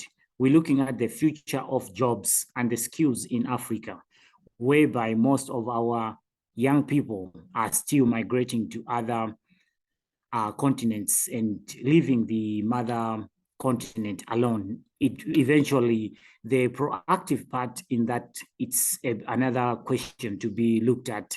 So we're looking again at how are we preparing our youths today for the future of our continent? Because that's another part where we need to look, are we active or are moving in a direction, but not at a steady pace, where we know we are competing with other continents, as well as making the globalization to work for Africa.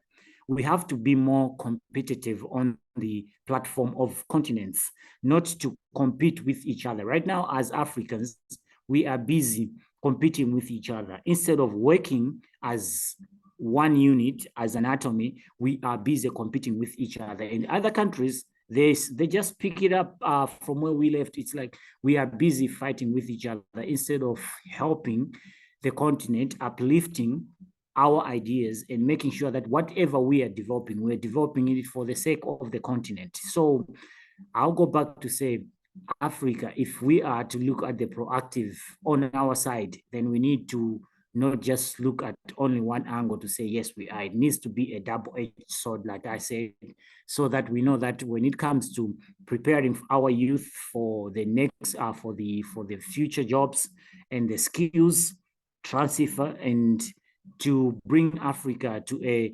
globalization on a working level, as well as a competitive level, we need to consider all these areas. So for now, I'll say we are not really moving. Hello, we're Yeah. not really moving.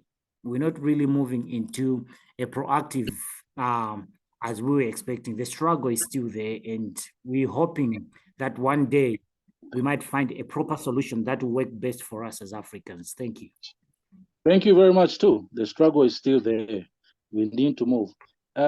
Freedom Legend, I ask you, is there a sword that can be said to have a four-sided, double-sided sword and four-sided? Do we have a sword that is four-sided? Africa needs that one, not a double-sided one, I think, because we have a lot of things that are behind.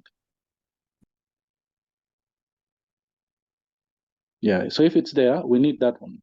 We need to work on our AI move, our policies, our democracies, not education, you said, health, ownership, and security, and so many things. So really, we need a sword that has never been seen or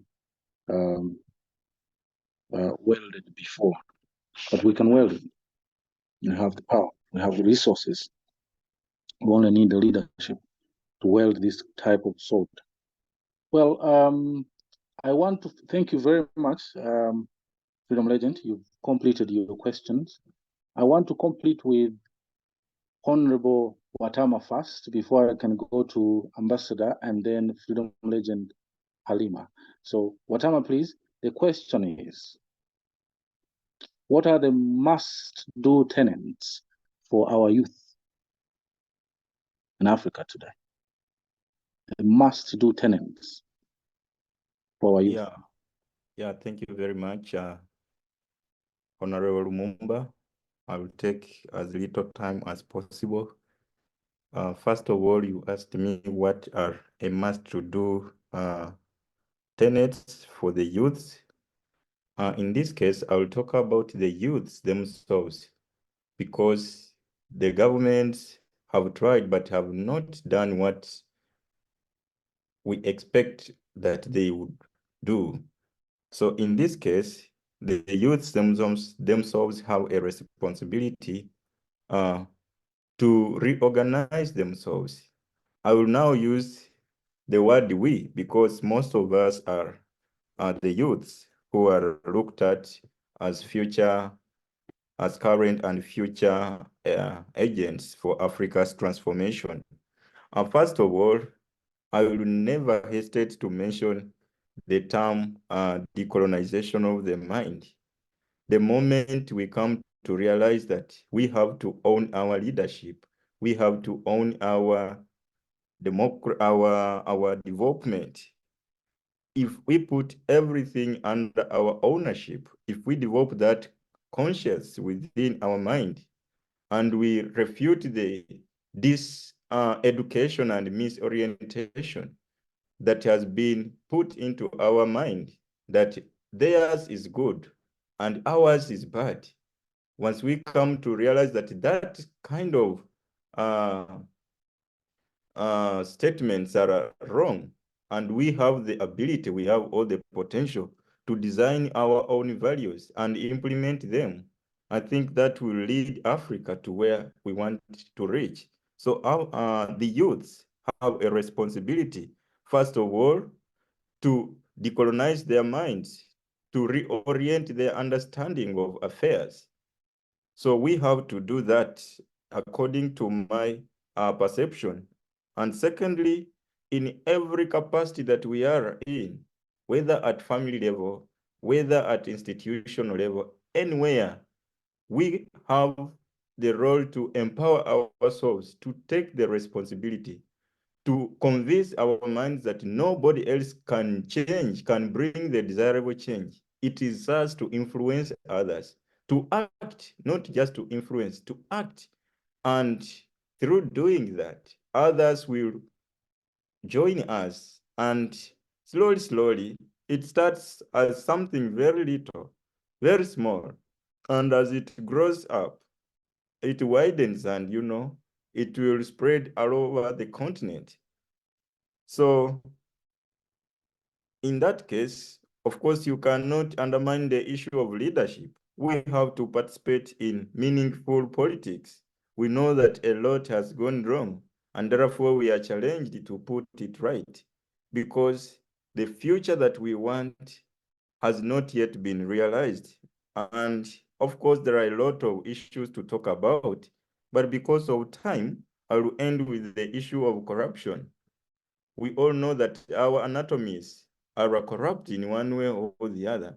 And if the money that is lost in corruption was rechanneled into the continental development, we wouldn't be begging anywhere. We wouldn't be surviving on foreign loans or aid.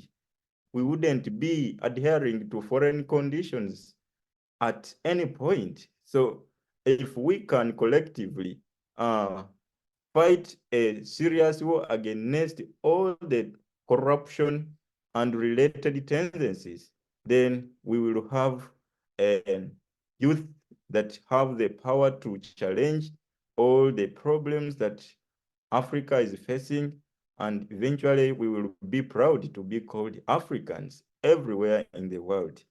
And I end by saying that as in contrast to the colonial days, where every country was identified by a specific colonial power, today we have a book of covert and overt invaders that do not really wish us to develop. Because if we develop and be at the same level with them, then they will not influence their ideologies into our affairs. So the moment we realize that, we can actually challenge the status quo, and none other than the youth. Thank you very much. Thank you very much too, and we appreciate your contributions today. And I think the way you ended it, the covert and overt operations, which are really, really one of the issues, according to me, affecting African anatomy. I don't know, in my personal view, how we really get rid of this kind of operation. There are a lot of people who don't want Africa to unite. Africa to succeed in the very basic ways. And sort of to say, if you know your problem, to solve all your troubles, you would cut off the point of the problem. How will we cut off the covert and the overt operations that are targeted to Africans, African sons and daughters, and African soul? I don't know. I don't know that question, how to answer that question. Well, I throw it to you. You can answer it if you can, when we give time for all of us to give their final views. Now, I come to Ambassador Farouk. Your question still stands. What's your take on Nigeria's elections? Because the elections ended some time back, but was it rigged or was it not? And what's the way forward? Thank you.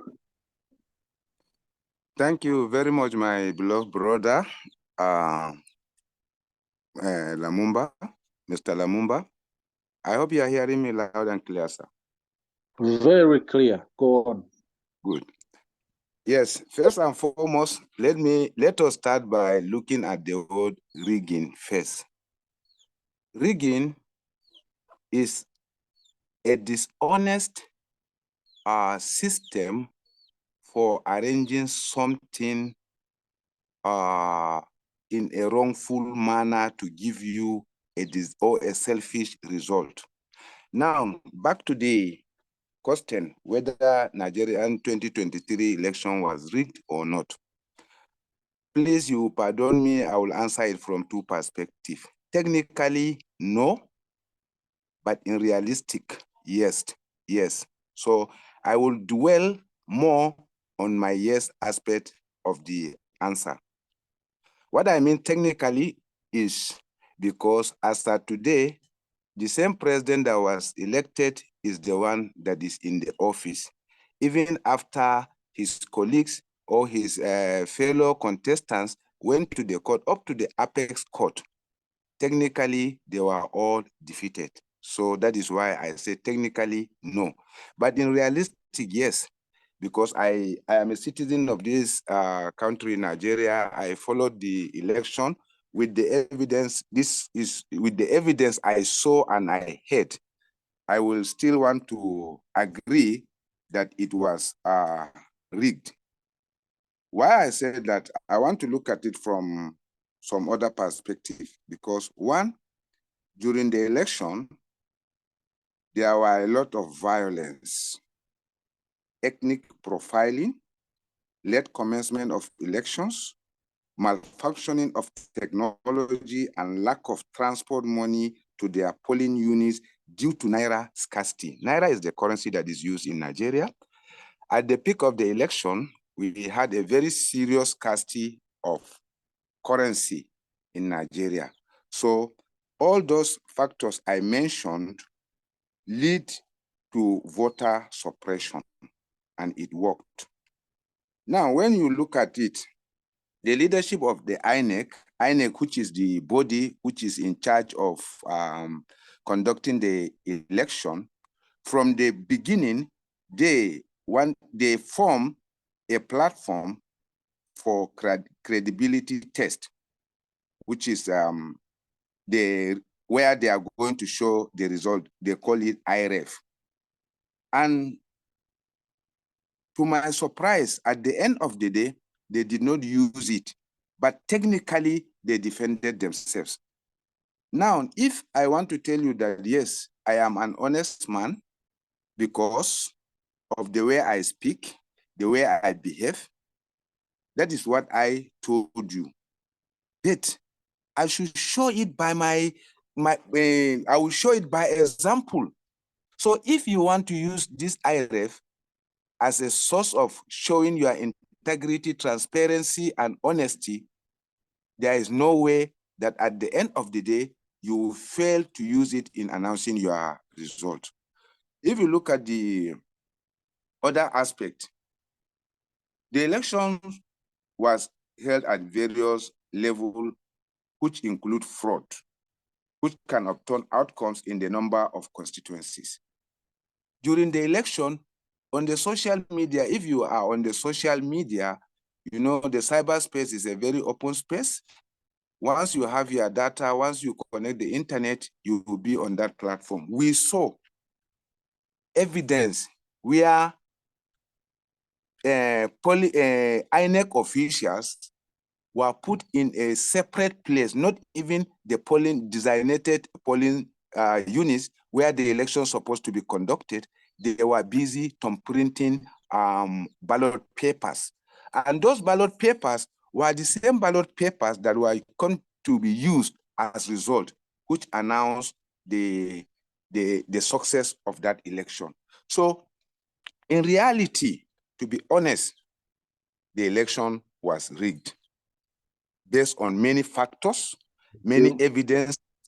Yes, it was rigged, because at this point, I have to say things the way I see them. I'm not, what I'm saying now, I'm not saying based on what people told me or but what I witnessed is what I'm saying. because the process did not follow the way it is supposed to follow. And the only way forward, the way I see it,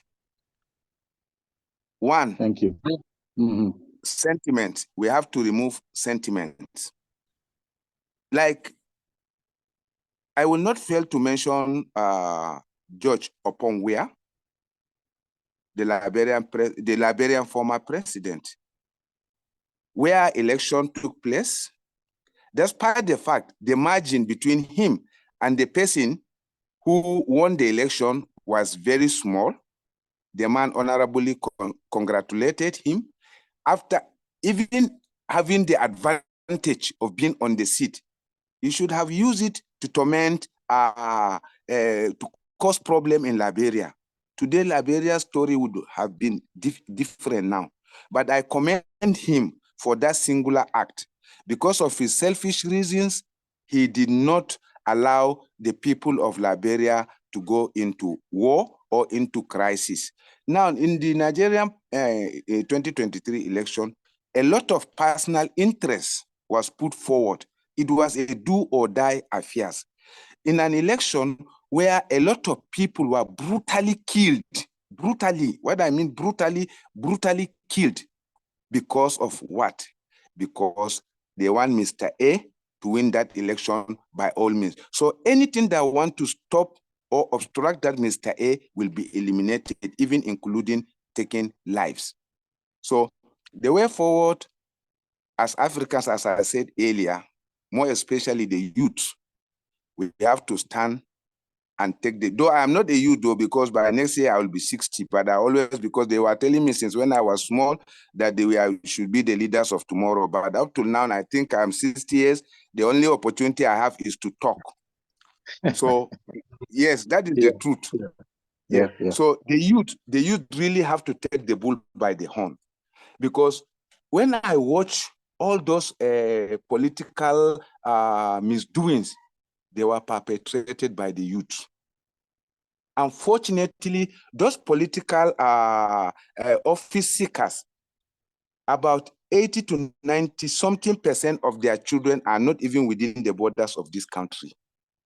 They are outside the country, going to school, doing well.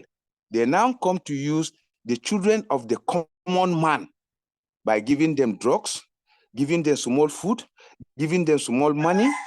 Then they go where they go to the extremes to ensure that that man is being put in place. So the youth, I still challenge the youth. It is time for the youth to stand up. Yes, during elections, that is the way forward now. If somebody brings something, because I saw something on social media one time, though I think they say it's from the Ghanaian Anatomy. I was so impressed, where a politician brought bag of rice in a hillocks. They returned the rice. They even humiliated the man to take back his rice.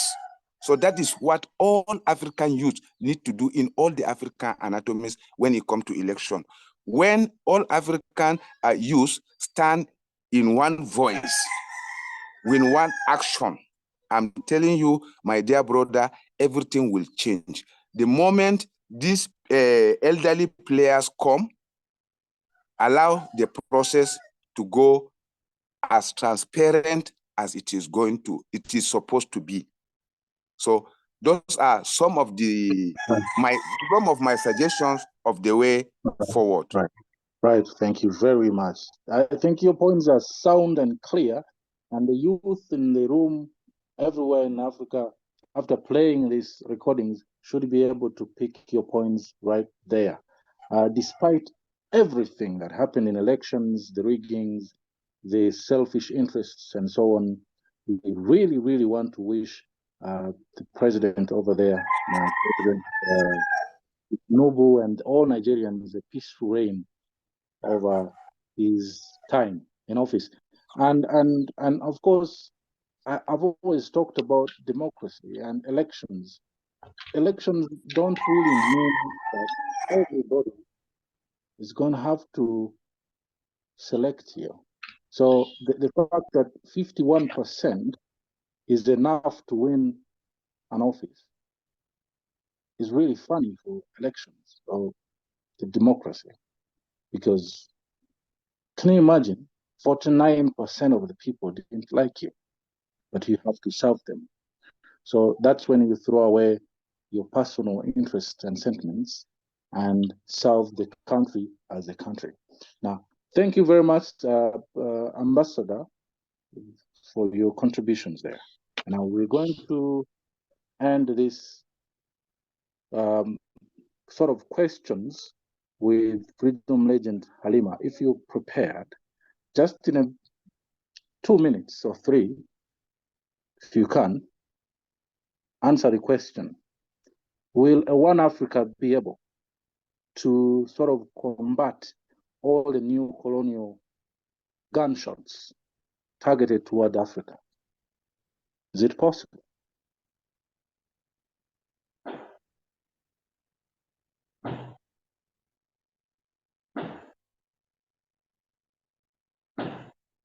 Hello, please, the question again. So the question is it possible for Africa to be able to stop new colonial gunshots towards Africa? Because neo-colonialism is still here. It's targeting Africa in every platform, every government systems, every governance. Will we be able to stop that? Is it possible for Africa? Of course, we'll be able to stop that if we all come together as one. Mostly our leaders will use money to elect leaders. You see politicians giving money to delegates to elect them as leaders. All this problem need to be solved before.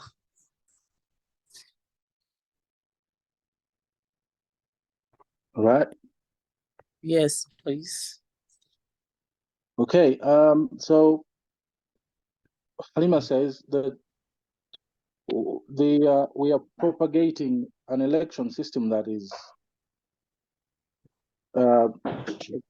purchase, like a commodity. You have to buy the elections. If we can stop that, we can be able to see an Africa that comes together, and neo-colonialism effects, or whoever is perpetrating it, can begin to loosen its grip on Africa. That I understand. Now, Yeah. in I also have another idea. We need to elect a leader who can solve a problem, not about nepotism or favoritism or money matter. All right. That's clear too. Yeah, that's very clear. And so in 5 minutes, I'm going to open up everyone here. If you raise up your hand, I will choose you. You can talk about anything that you've prepared, sort of any question, in any question or any contribution our speakers made today. You can say something in about 1 minute or 2 maximally. Right. Now, the first hand here is from Doye. I don't know how to pronounce this name, but please go ahead. Doye. Doye. Okay. Good evening, everyone. I'm Doye by name from Nigeria. Well, let me say that at least it's been a long time that I've participated in the One African Legend Freedom Dialogue. But this year around, I said I must be part of it. Yeah. Well, what I want to emphasize on is the aspect of democracy. I think the problem we are having here in Africa is that we are sticking to what is not working for us, and that is what is really affecting us. If you watch very well, the Western world, the way they play politics is far different from what we do here in Africa. And if you were to go by comparison, you notice that there's a huge difference. And I think one of the major problems we need here is that we are having is that we are not practicing a social form of governance. And I believe if we as Africans can practice a social form of governance, the problems will be reduced. As Africans, we need a clear and comprehensive social reform of the circle of leadership deficiency, and the people have to be involved in the issue that affect their lives and immediate environment. And I believe that is what is happening in the Europe. You look at France today, you look at the Americans, the government system they are practicing, the democracy is different. Though they may look similar, but there are differences attributed to it. If you come down, the Asians were also having it wrong in the past. But what did they do? They changed the narrative. Look at China today. They practice a social system of governance. They set up a booby trap for the Europeans and the Americans to come in and explore in their country. But then, unknowingly to them, these people were busy studying the technological advancement system they were using in their country. And before they knew what was happening, they got it right. They told them, since you want to come and explore our country, explore in our country, bring your companies in, bring your equipment. They deceived them and they brought these things. And before they knew what was happening, they know that these guys were smart. And they took advantage of the adventures and they got it from there. Same thing is what happened in South Korea. Today, these countries have picked up and they are topping the world global economy. So we Africans, we need to come together, come up with our own system of governance intact with democracy. Then we can start getting things right from there.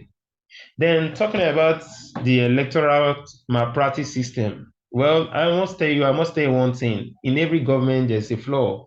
It's everywhere. Rigging and malpractice, even in the Western world, is still there. Understand? And if you're talking about the youths making the differences, the truth of the matter is that we all want the change. Yeah, everybody should take the bull by the horn, start all, but there's one thing we fail to understand. Nobody wants to bear the cat. Yeah, everybody wants to go to heaven, but nobody wants to die. Who will pay the sacrifice? That is where the body lies. So we need to understand some certain things in governance. It's not just a matter of messages. Yeah, it's very easy to say it out, but to bring it into a reality is where the problem lies. So as a continent, as Africans, we need to come up with our own initiative, our own ideas.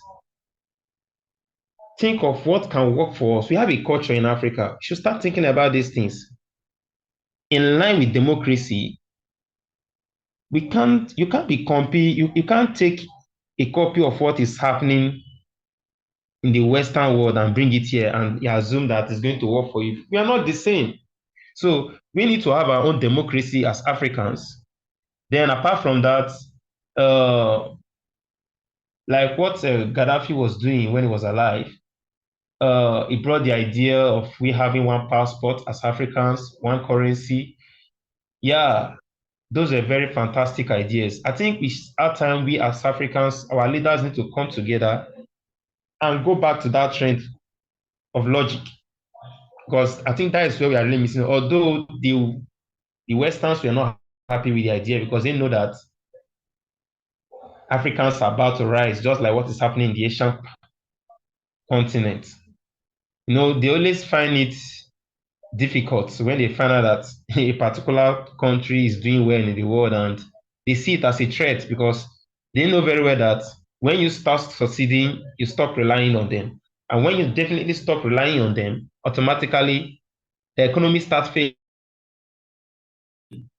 And that is the system they are practicing till date. So the Americans, the Europeans, they are not happy when they see the Africans succeeding. But thank God, at least some of the leaders in Africa have taken the bull by the horn and they decided to bear the cat and they are making the desired differences. Focusing on Kagame, look at Rwanda, look at what they did. They came up with their own democracy and it's working for them. So I think other African leaders should start emulating the same strategy. And with that, we can move forward. Yeah, yeah. So that's what I have to say for now, because of Thank the you very time. much. Thank you very much, brother. Thank you very much for your contributions. Yeah. They're very well understood. And there's a hand. I don't want to leave your hand behind. Chenyama, you had from Malawi, you had spoken, but I see your hand up. Can you say something for a minute, please, before I give to Freedom Legend Gideon? Thank you so much, Freedom Legend Lumumba. Actually, my last point on the platform tonight was just to concur with what Halima said and what the other panelists have said. Farouk actually put a closer point to what I was just meditating on. The ownership and the coming together of the continent. It's one solution that we cannot just overlook. It's something that we need to consider, and we have to consider it very hard, because without it, we know that there are powers behind each and every country in Africa, and those powers, the only way that they will leave us alone, it's when we come together. And that comes to that question you did ask about, do you think that the colonial masters will be, how can we achieve the one Africa, and maybe to lessen the burden of the hits that comes to Africa? And the only way to do that is just for us to come together and understand that our problems are bigger than the countries, and the solution has to be bigger than the countries themselves. So we're looking at a continent unified with one agenda, one purpose, and we have to have a clear objective of whatever we are trying to achieve. Thank you so much. Yeah, that's good. Holistically, if we look at Africa as one, would have merged our problems and created a bigger solution and overshadow all the problems. That is taken. And I was hoping that this meeting or this dialogue would come to an end in the next 10 minutes. So, but that said, we still have a message from the president for only 2 or 3 minutes, and then some announcements. But before we go there, I had a hand from Freedom Legend Gideon. 1 minute or 2.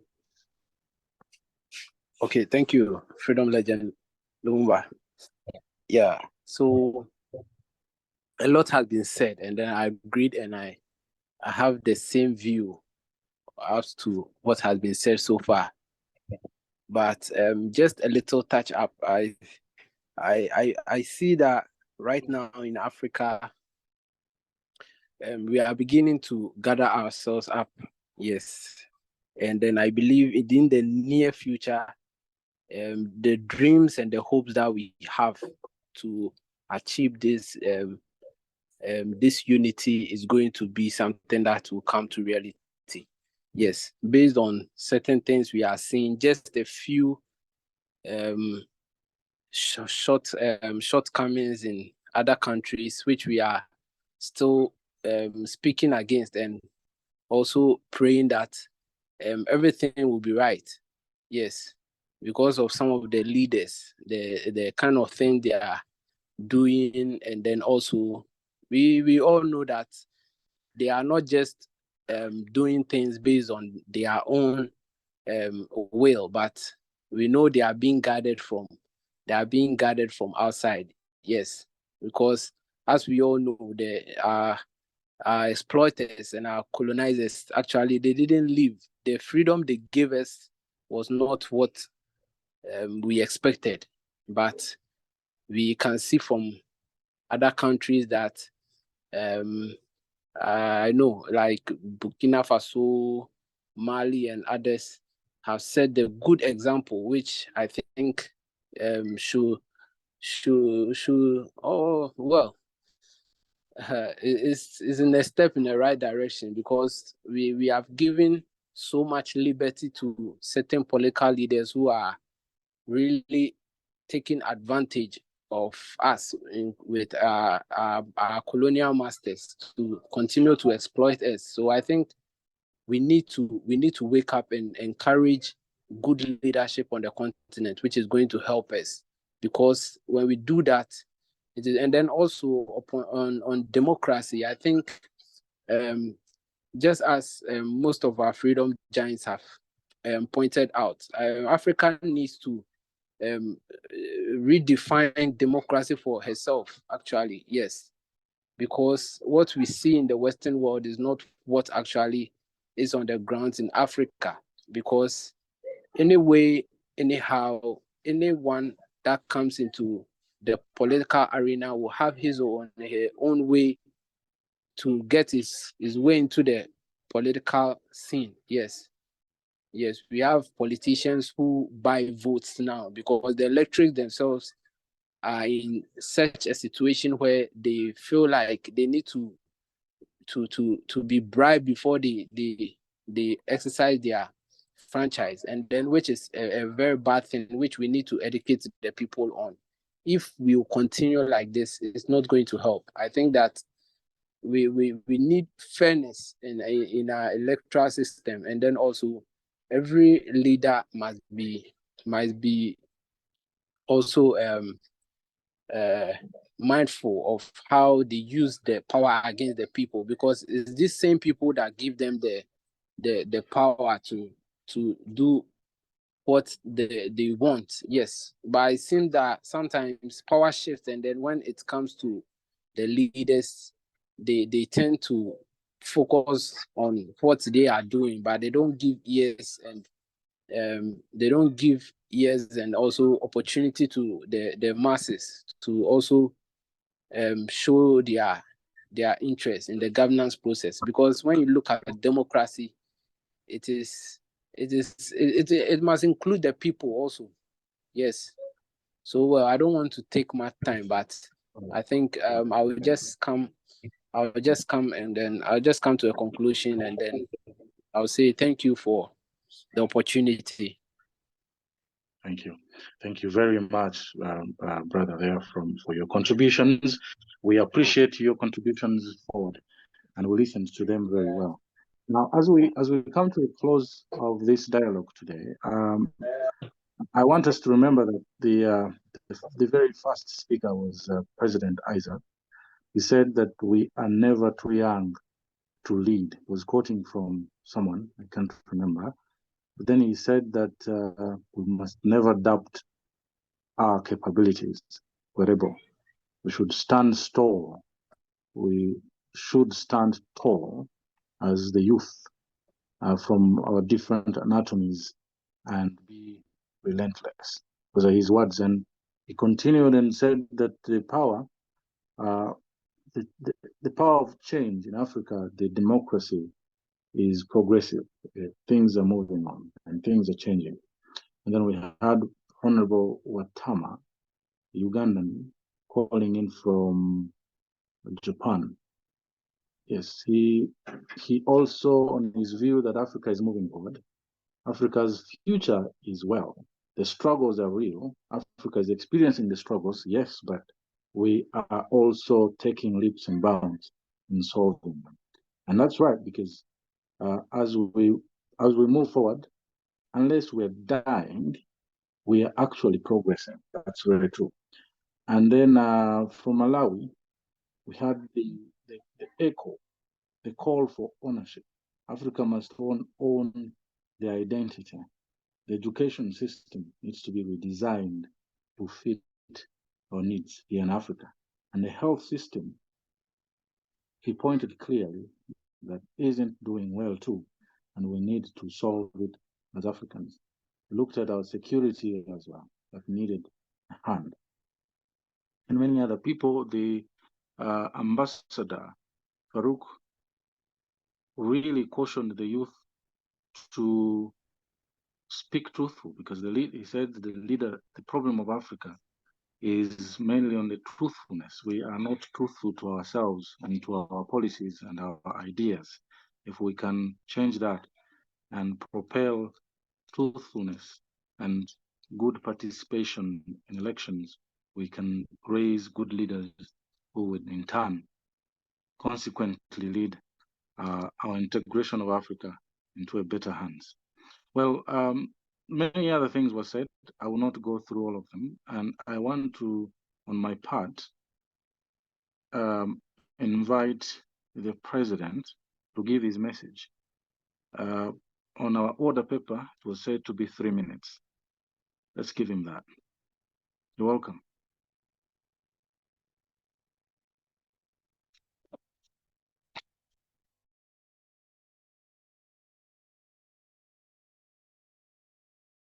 Okay.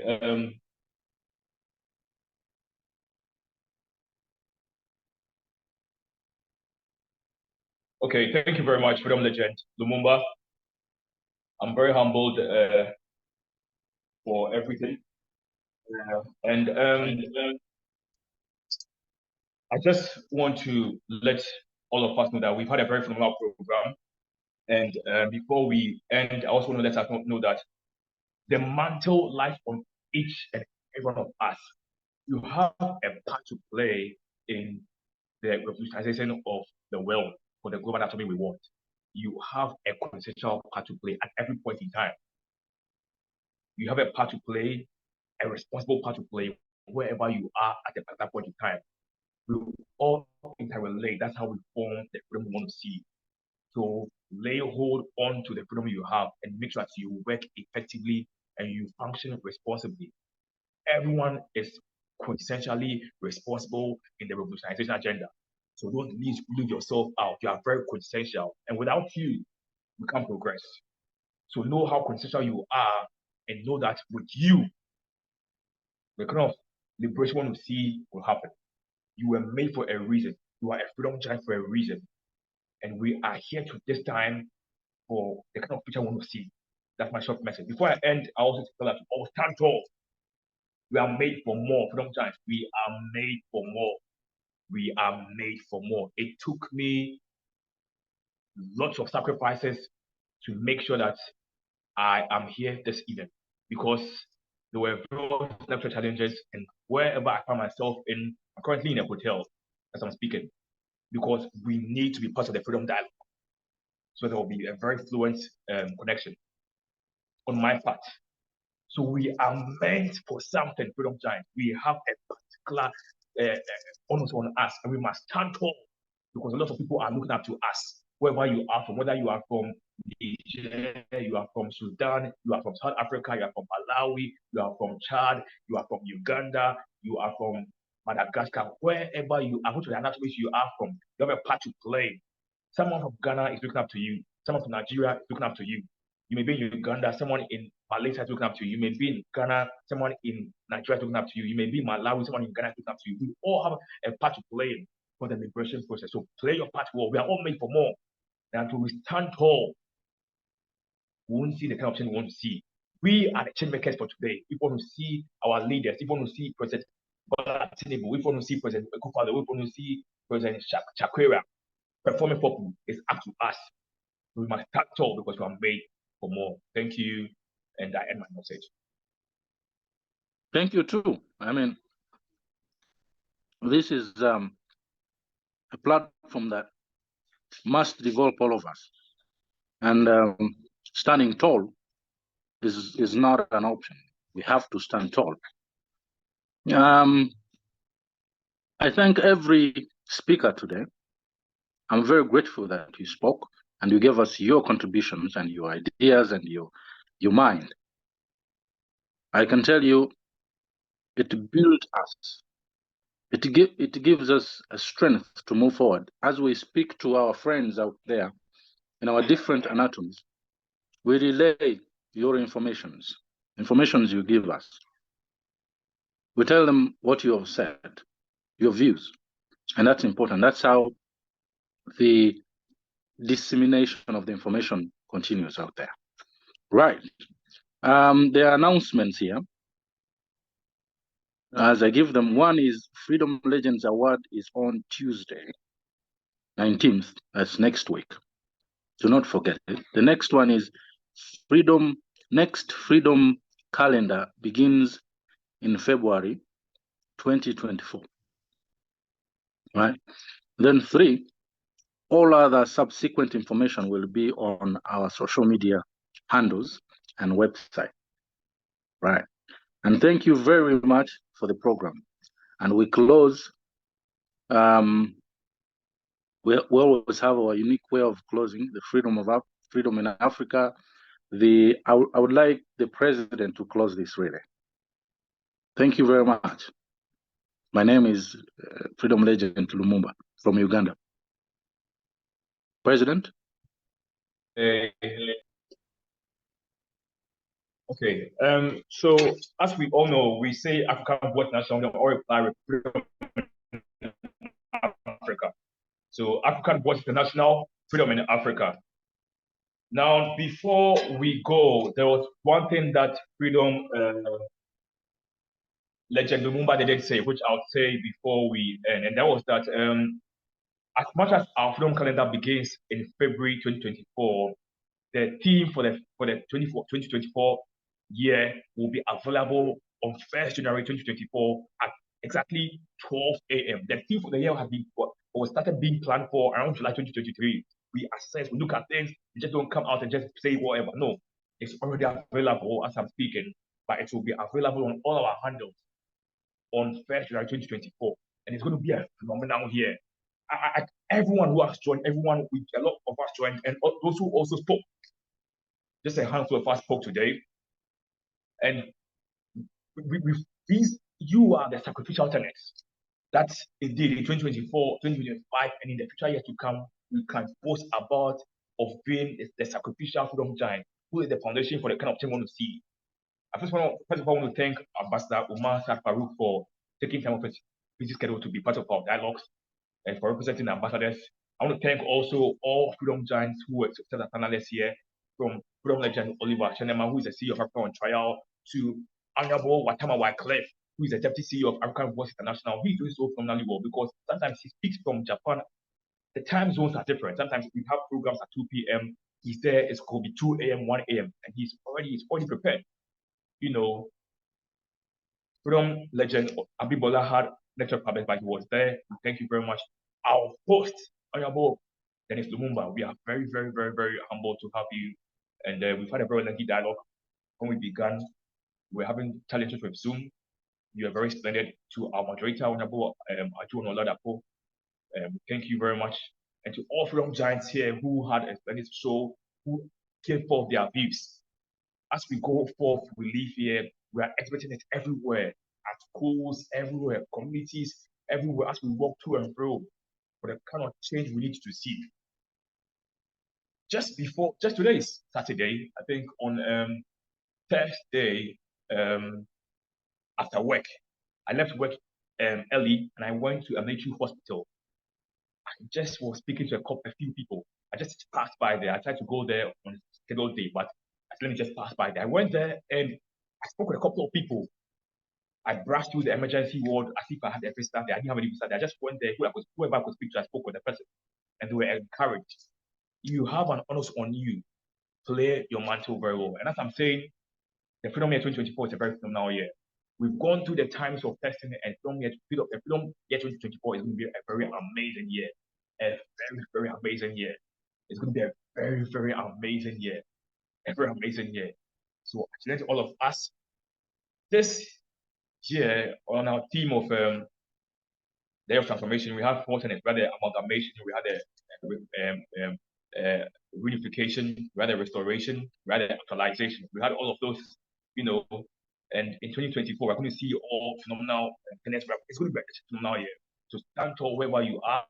This year, we want to be proactive, you know, in alignment with our the line out with the year of transformation. Next year has its own tenets in alignment with the Freedom Year, which will not be set down. But it's going to be a very phenomenal year. So stand tall. You know, we've all been proactive this year, and we'll be proactive continually as we move into the next Freedom Year. So play your honest well. Don't allow any threats to come your way. Be proactive. Let's make it happen. I love you all, and we end the dialogue now, but as we end, we'll still be on show so that anyone who wants to disclose any information casually, we could do so. So the Zoom meeting won't be cut, but we end officially. So I thank you all for joining. African Voice International, Freedom in Africa.